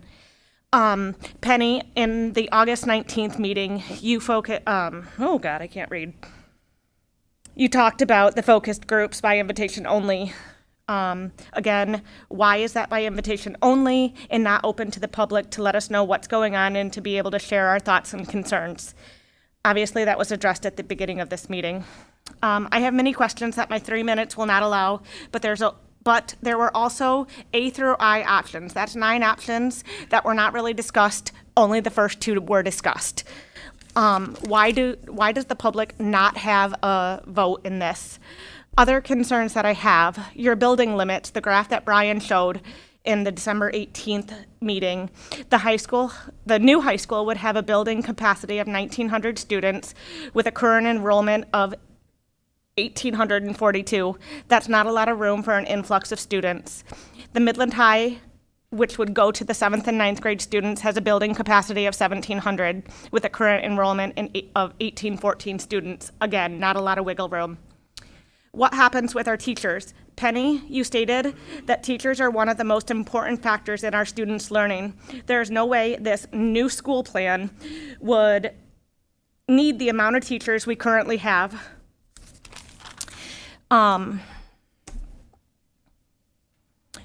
My next concern is how will this affect the music, athletics, clubs, and extracurricular activities? For example, you can't have 600 plus students in choir, orchestra, football, etc. So what? Only the best of the best students get to participate by audition? What are the classroom sizes? How will this affect the IEPs and the 504s? I've lived in Midland for nearly 30 years. And the Midland-Dow rivalry, that's always been a thing. The Midland-Dow football games, people look forward to that. I've heard people in the community in their 60s and 70s still being like, yeah, I gotta go to the Midland game, woo! We won't have that if you're combining two high schools together. And then speaking of football in general, the Midland Community Stadium was recently renovated. So do we actually need to spend another $25 million on a stadium? That just seems absurd to me. Of course, I want the best for our children, but spending the money on a new stadium is not going to help our kids graduate and succeed in life. Thank you.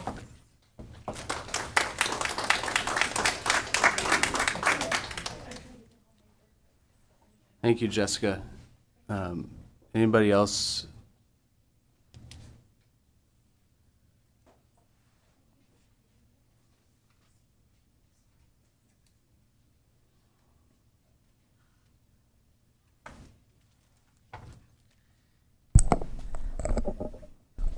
Hey, y'all.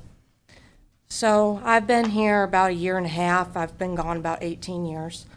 And where I was living, I guess I'm wanting to throw in my 2 cents and ask if you'd be interested in another option. Not that you don't have enough. I think the other ladies had amazing points, and I'm not going to ruminate them because they're on point. Busing is 100%. I don't know if y'all have ever budgeted busing before, but you're talking about diesel. I don't know if you've glanced over at how much diesel costs, how much it is to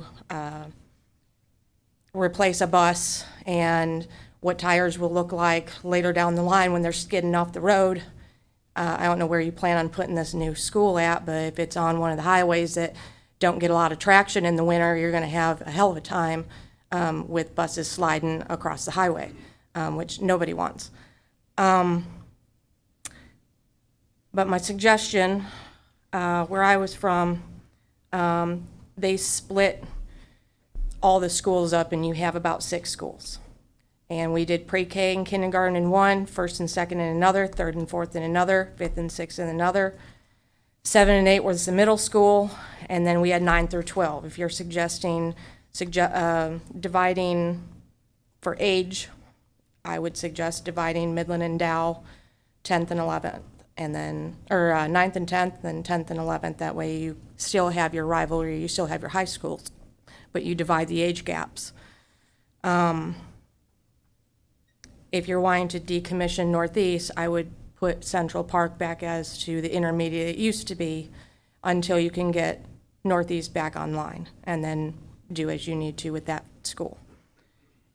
Or just leave it as is and just keep Central Park the way, Central Intermediate the way it was. I don't know if you guys call it Central Intermediate anymore, but I just feel like there's a lot of budget misuse if you are looking at doing a lot of really unnecessary shit, really.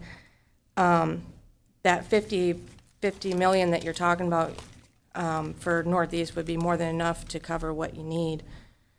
And it's a simple solution. And then you just use what you already have.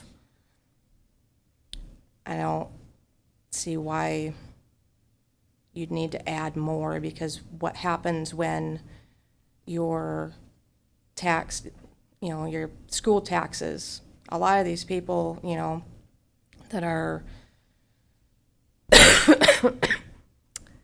moving out and going into, your nursing home, like aging out, right? You're gonna run into where now you've got people who aren't making as much as your elders. Thanks. You're gonna run out of room. Can we get your name too, please? Christy Crow,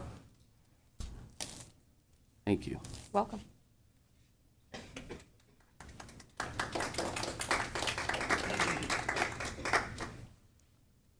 Anybody else?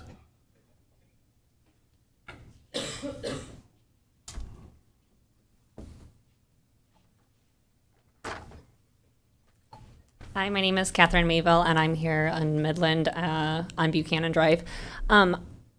Between the two, I really haven't done a whole lot of digging. This just came to my attention over the weekend. So I will definitely do my research before I come back any other time. But one thing I want to say, though, too, is in one of the proposals was sending 4th and 5th grades into a different building. Currently, I have 3 young kids. One who's 3 and will eventually start going into elementary schools, and I will have a 5th grader at the time when he does. And it is my plan, because we're only 2 blocks from school, that they will be able to walk together, because I am a working mom, my husband is a working husband. We are very busy individuals, and this way it allows us to send them on their way to school while we are running out the door to make it to work on time. And if this option does go in place, I won't be able to work the hours I work, and I won't have to cut back my hours, which will affect our income. So taking away the older kids when they help sometimes with the younger students, or trying, because currently I already have a high school and elementary students and a preschooler, so I'm already driving to 3 locations. It's really difficult if you're going to try to add more locations to my morning routine and other parents' routines as well. So that's it. Thank you.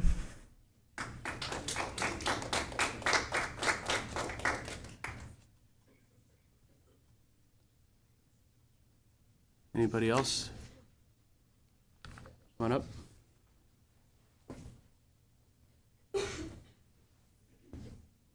Hi, Christina Matthews, Homer Township. I don't have I haven't decided which way I feel yet. Just have some comments, I guess, for the board based on what I've heard tonight.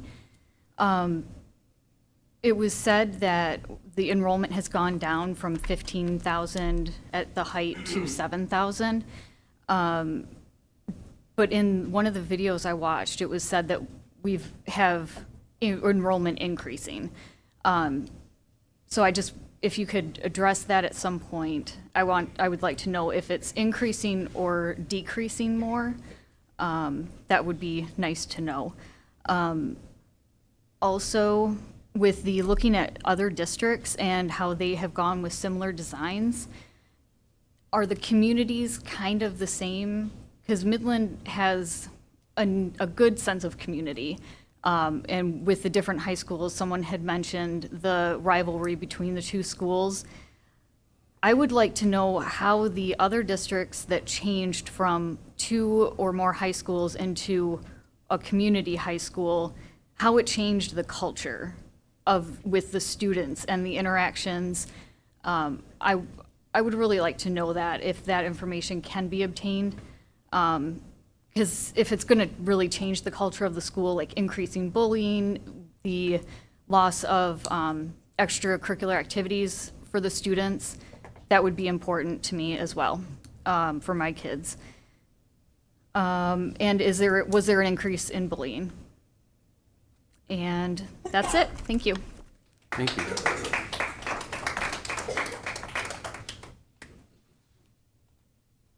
Anybody else?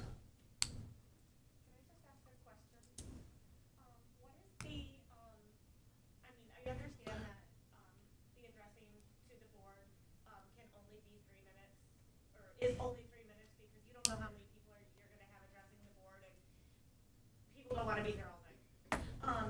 But I could have said probably 5 more minutes of stuff. Yeah. How are we able to voice our So great. more concerns? Yeah. With being limited to 3 minutes. Yeah. I have other bullet points that are still. So great question, and thank you for asking. Yeah. So I'll repeat your question, because we also record the meetings. So the question, and I'm going to paraphrase, is what are the opportunities for engagement with the board, and share additional concerns and insights, as well as maybe get more information. One of the things that Penny has offered to do, and we were just talking about it earlier today, was she's going to hold a town hall community input session for anybody that was not selected for a focus group. And I think those are really important because it provides an opportunity for Penny, and I've seen Brian do it as well, where it's maybe 6 to 8 slides on what are the needs, what have we done to date, kind of maybe to Steve's point on, when were the buildings built, what have we done to maintain them, and have we been responsible stewards of the resources that we have to date, and what is still needed to be done. And at some point, my argument would be that a water plant without any students walking around it versus a building with 1,000 students in it every day is a little bit different wear and tear on the building, but I appreciate and understand your point.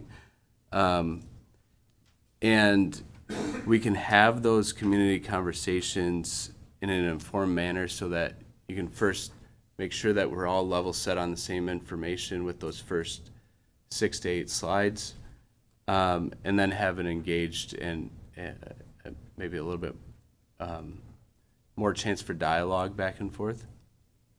And then, I love hearing the concerns and questions that people like Catherine and Christina and Jennifer brought up. These are all questions that I think a lot of us have in our mind, even as board members, and don't necessarily have answers to them yet. Our enrollment is flat, thankfully. Our district has done a really good job of stemming the tide of enrollment decreases, and it's put us in a really good budget scenario, as you could see from the earlier presentation, the presentation earlier tonight, such that we've got this healthy fund balance. We can do things in our budget like bring on additional reading interventionists this year to address concerns that we have as a district and specifically focus on what we want to see change in the performance of our district. So as we move forward, that opportunity to engage directly with Penny, and I'm sure a couple of us will attend as well, the opportunity to watch the 10-minute video that she's going to record and answer the survey. And then tonight, I've written down a lot of notes that we will take as input and make sure to probably publish back out as a Q&A. And we might not answer your question verbatim, but kind of take those, a lot of the points that were brought up tonight, like location of property. We haven't purchased anything. We don't really have a sense. Penny and I sat down with the city planner one day and said what would be a good idea, right? That's as far as we've gotten about potential locations of schools. Student opportunities, I think, are a really important question to ask. And I think, we want to make sure that there's more student opportunities, not less. They might look different than they do today, but I think there's an opportunity where we can add more. Let's see. I think, some of the other questions about neighboring districts and that Christina brought up and the community feel and culture are extremely important. When I went to Midland High, we played Lapeer East and West. Now there's one Lapeer High School, right?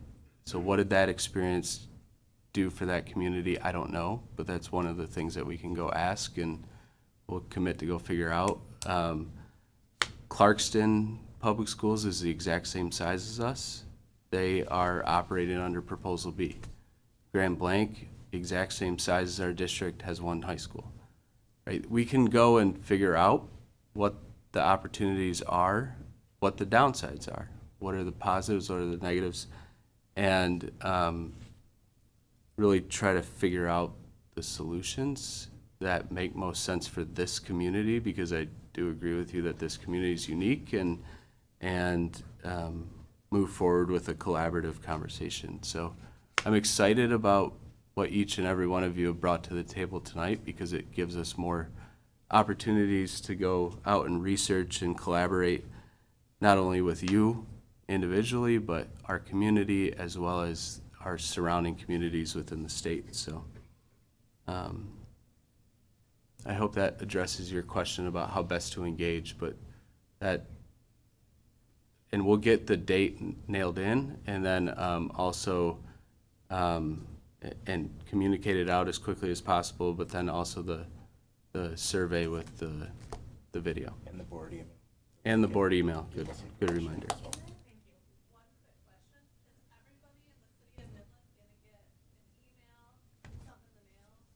Well, we'll try, I mean, remember, our district goes far beyond the city, right? So we go from basically, just remember, we go from basically LaPorte or southern Midland County all the way up to Mills. So we're very long north to south. I think the distribution, the number of emails we had was close to 17,000 or something like that, Penny. Was the latest tally from our. Is the survey? So the survey will be a link. The video will be included. I haven't put my eyes on it yet. We'll preview that soon. I anticipate, of course, sending it out to all the email addresses that we have available here, which would include those folks who subscribe to the school newsletter, and then using our community partners and asking them to push it out through their networks. We'll put it on social media, whoever is willing to help us push that out, we will. We don't have access to some, government list necessarily with everyone's email addresses, so we're gonna rely on the channels we have. And again, we'll make available opportunities here if anyone just needs to come here and get support for that. Did I miss anybody before I close the floor? Yeah. Hi, Kiana. I'll give you my address separately. I have older kids, so we will be minimally, if at all, impacted by this. But my youngest one is an athlete, so I do have some concerns about what that will look like for him. However, I probably have an unpopular opinion of, if you want to be on the team, work hard. However, my question is with Dow High. I've heard rumors of what is or isn't coming, and I know that a lot of that will be answered as more comes out. But my oldest had to be moved from Dow High because of the mold issue since the flood. She went in there to get her Chromebook because she's doing all virtual, which we love. And just being in the building for a half hour, she was sick for 2 days. So I would like to hear more about how you guys are going to address that issue. And then, is this going to impact school of choice, or the kids who are already here with school of choice, will they be grandfathered in? One of my son's best friends is from Beaverton, and he's only ever gone to Midland Public. To see him possibly be removed in 11th grade, that would be a concern for a lot of parents. Yeah. That's all I have. Thank you. Thank you.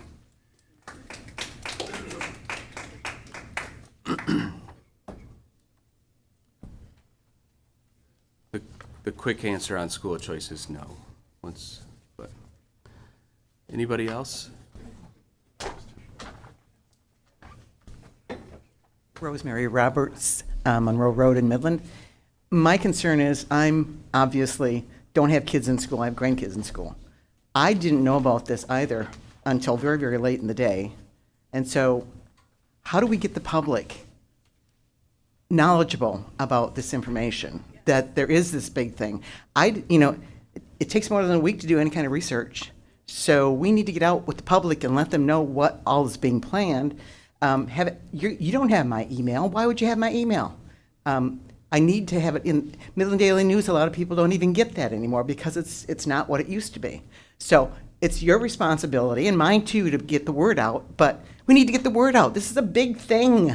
It's a lot of money. And I was really upset about the last $133,000 for that last election. We could have paid a teacher for that.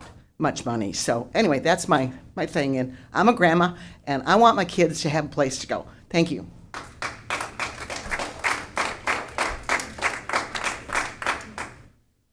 Anybody else? All right. Thank you. All right. Item number 5, administrative services. 5.1 are the study committee minutes from August 26th. And I have those. Hold on, time out. Members present were myself as chair, Jennifer Ringgold, Brad Blasey, Superintendent Miller-Nelson, Assistant Superintendent Brutin, and Associate Superintendent Jaster. We met in conference room A at 12 o'clock, and Sarah Dooley was also present. Through Fall 2024 policy updates, the committee reviewed and discussed the policy revisions recommended by the administration. The policies are listed below. The policies will be recommended for action at the September 16th, 2024 Board of Education meeting. The policy updates will be shared with all board members prior to the meeting. There are a number of different ones listed, so I will not read every single number out loud to you, but the those are on the next action item on the board agenda packet, and then the next administrative services meeting would be scheduled as needed.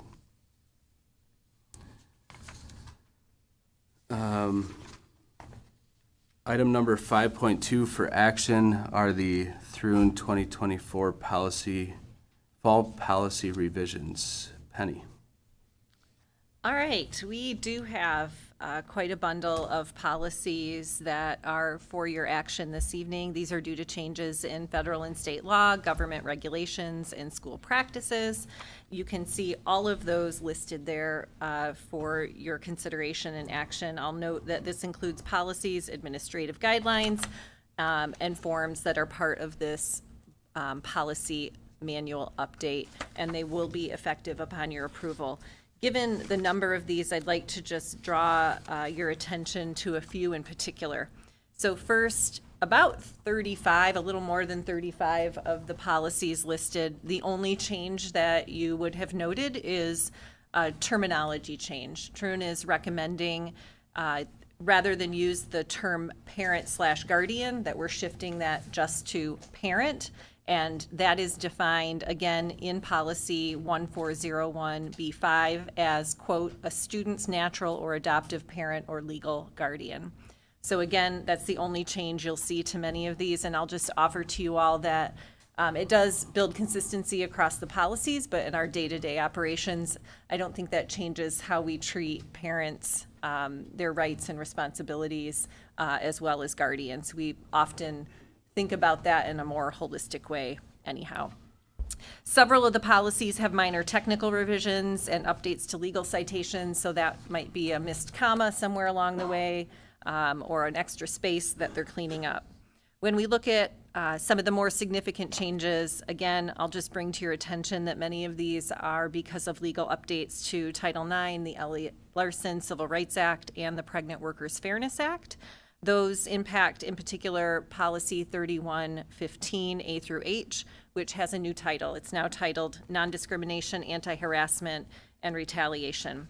And to streamline and ensure clarity, some of the components from the 5000 series, some of the policies there were shifted up to 3115, and similarly with the 4000 series. And again, these are all based on required legal updates. I will point out that 4105A is a new policy to us, and this is to address accommodations under the Pregnant Workers Fairness Act, and then 4105B is similar, and it addresses religious accommodations. On that same note of increasing protections for our students and staff, Policy 5206, which is student discipline, and Jeff is our resident expert in this, now includes language about the district's responsibility to include an additional factor. So we already have 7 factors that we're required to consider. This additional factor is sexual assault, and we are not permitted to expel or suspend a student for more than 10 days if the behavior is tied to an incident in which the student was sexually assaulted or there is an allegation of sexual assault. And the policy contains a lot more details about that, but it's another consideration in our work.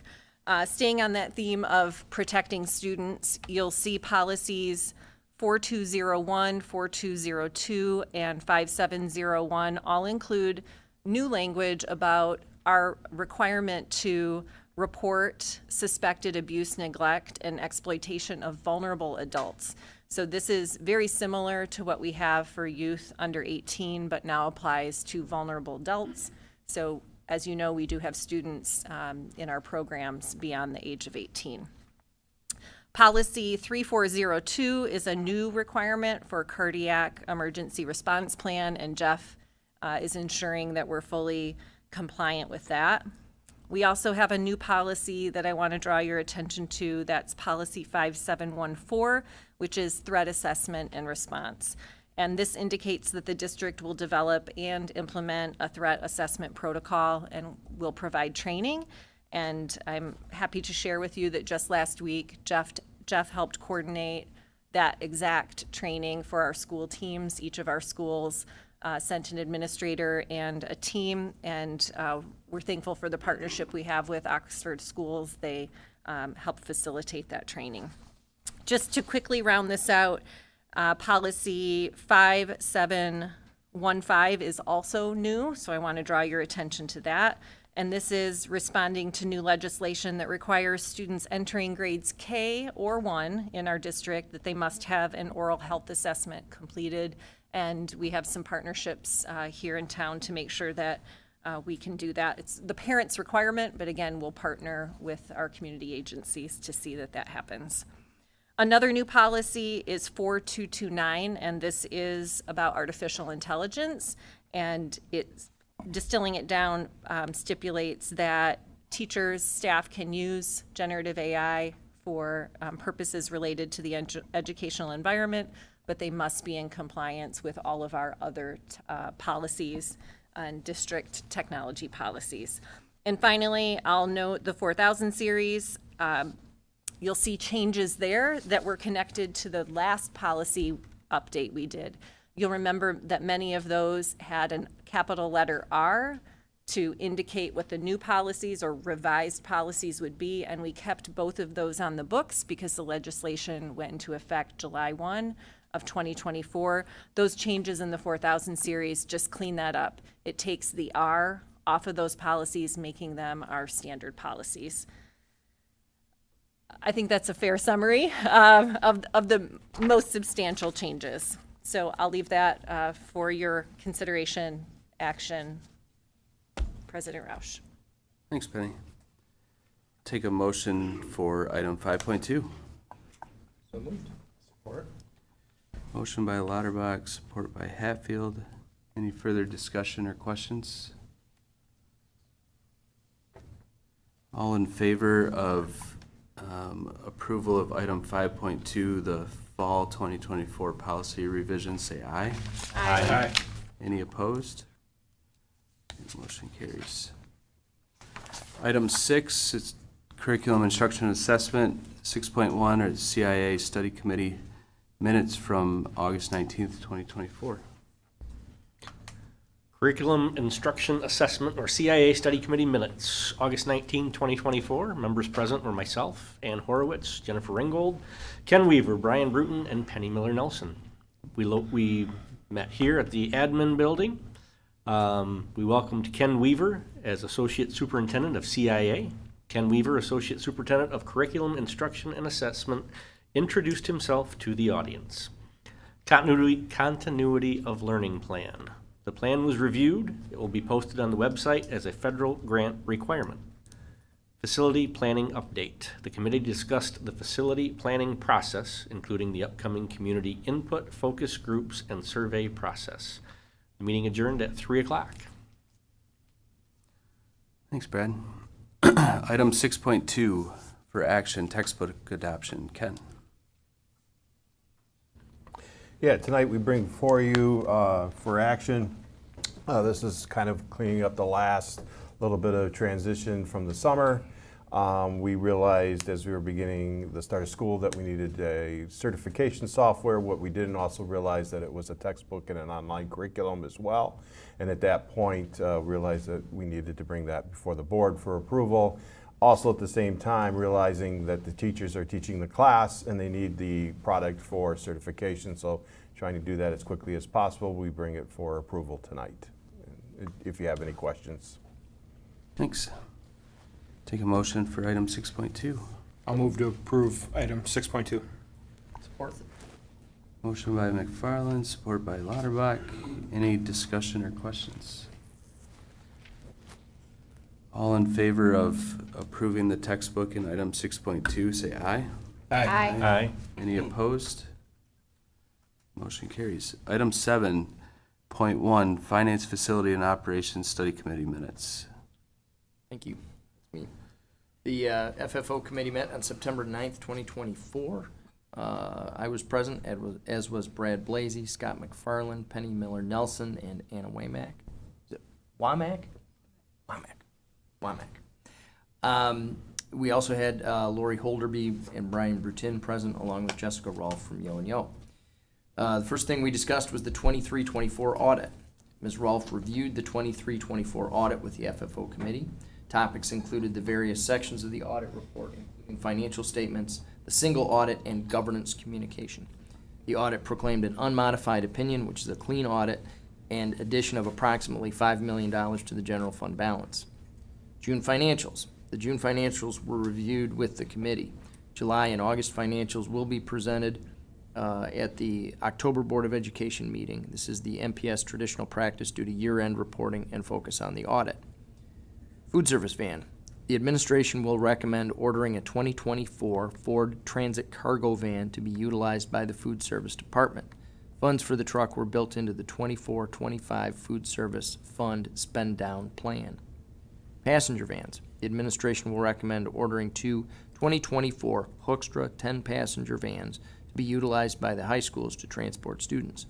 These vans meet the new 10-passenger maximum limit and will be white with distinct branding to be interchangeable for any building. Facility study. The committee discussed the upcoming focus groups and what questions these focus groups should be answering. Our next FFO meeting will be on October 9th of 2024. Thank you, John. Thank you. Item 7.2 for action, food service van purchase. Anna? Tonight, we bring before you administration's recommendation of ordering the 2024 Ford Transit high roof rear-wheel drive cargo van with a liftgate from Lunghammer Ford of Owasso, Michigan. The total price is $59,122. This vehicle will be assigned to the food service department and will be purchased using food service funds through the state My Deal bidding program. Thank you. Take a motion for item 7.2. I move approval of item 7.2, purchase of food service van. Support. Motion by Hatfield, support by McFarland. Any discussion? Okay. All in favor of approving item 7.2 for the purchase of the food service van, say aye. Aye. Any opposed? Motion carries. Item 7.3 for action, passenger van purchases. Anna? We also bring to you administration's recommendation of ordering two 2024 Ford Transit high roof all-wheel drive 10-passenger vans, also from Lunghammer Ford of Owasso, Michigan, for a total price of $163,276. These vehicles will be assigned, as said, one to each high school, and we will have them white with district branding so that they can be used interchangeably between buildings. These vans will also be purchased from the state My Deal bidding program, and the purchase will be paid for out of general funds. Thank you. Take a motion for item 7.3. So moved. Support. Support it, yeah. Motion by Hatfield, support by Ringgold. Any discussion or questions? All in favor of approving item 7.3, say aye. Aye. Any opposed? Okay, motion carries. Item 7.4 for action, gifts totaling $29,943.05. Anna. We have 4 items tonight totaling $29,943.05, requiring your acceptance on behalf of the board this evening. These items are a John Deere Gator for athletic trainers for Midland High from the MHS Athletic Boosters, valued at $11,298.55. There are also 3 items being donated by the H.H. Dow High All Sports Boosters and include support for a golf cart for sporting events and practices in the amount of $8,400, support for a golf simulator in the amount of $5,244.50, and support for Huddle sports streaming technology in the amount of $5,000, all for H.H. Dow High. We would request that you approve accepting these gifts this evening. Thank you. Take a motion to accept the gifts in 7.4. I move to accept the gifts totaling $29,943.05. Support. Motion by Horowitz, support by McFarland. Any further discussion? I have one question. I assume that we are not buying a golf simulator, and this is to practice on a golf simulator. This is to purchase one. This is a donation. Oh, Yeah. wow, okay. Yes. There is one at Midland High, yeah. Yeah. Well, we approved it like last year, so it always comes the next year for the other school. Yeah. Yeah. Any further discussion? All in favor, say aye. Aye. Any opposed? Okay. Item 7.5 for information. Anna. We have gifts totaling $14,556.89 tonight, representing support for programs ranging from cross-country to robotics to the National Honor Society. As is tradition, all donors are going to be recognized in the credits of this evening's broadcast and also through board correspondence upon your behalf. We are grateful for our community's support of our students and our programs. Thank you. And thank you to all our wonderful donors. It's always amazing. Item 8 is human resources. 8.1 for information. Penny. Yeah, I'm taking this one rather than Jeff Jaster because I'm here to inform the board of Mr. Jaster's retirement from the position of Associate Superintendent effective January 31st of 2025. And we'll have other opportunities to talk about Jeff's contributions to our organization. I'll just share right now, you know, Jeff has been here with us for 23 years. He hired in as a teacher, a science teacher, moved into a department head role, has served as assistant principal, both at Northeast and Midland High before joining our team here at Central Office. So lots of positive impacts he's had here in our organization, and we'll have a chance to honor him appropriately in the coming months. Thank you, Jeff. It's a good thing it doesn't say for action. We've already had that debate behind closed doors. Yeah. Thank you. Item 9, correspondence to and from the Board of Education. Item 9.1 are letters from the Board of Education to the following individuals and entities listed in your board agenda packet. Item 10 are scheduled activities for information. 10.1, we have the regularly scheduled board meetings listed as noted in the agenda packet. Additionally, if we do have any workshops, as we talked about earlier tonight, pertaining to bond study, we will make sure to post those well ahead of time. And then finally, item number 11, study session discussion. Are there any points of clarification or comments from various board members? Yeah, I have just one point of clarification. For human resources, just to note that there was no committee Yeah. meeting. Thank you. Hence, there were no committee notes. Yep. Thank you, Scott. I just want to say before the meeting today, I went to Midland High for a little bit in the afternoon and got to watch part of Victory Day, which is one of my favorite things as a parent, as a board member to attend, and just a really cool celebration of belonging and inclusion from Midland High. Thank you. Anyone else before I turn it over to Penny? Are you going to talk about Neighboring Week? Oh, okay, cool. So that's the other thing.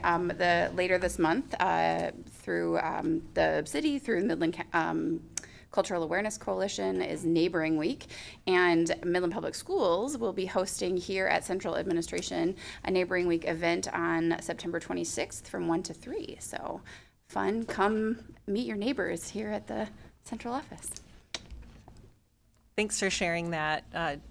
Joy and Sarah have been planning that, and we're excited to host whoever wants to stop by and just celebrate being good neighbors in our community. I'll just have two other quick comments. I want to just reaffirm what Phil said. You know, we're open to all the feedback that our community is willing to give us. This is a complex endeavor, but we have a great team who stands ready to process that information and help you all process that information as well so that we can reach the best decision for our community. My last comment is just a big thank you. Phil and I were chatting before the meeting, and he affirmed feedback that I've been hearing across the community. We're in week 5. Is this week 5? Right. We've just started week 5 of school, and still just a really positive vibe out there, and lots of comments about how smooth the start of the school year was from parents and students and staff.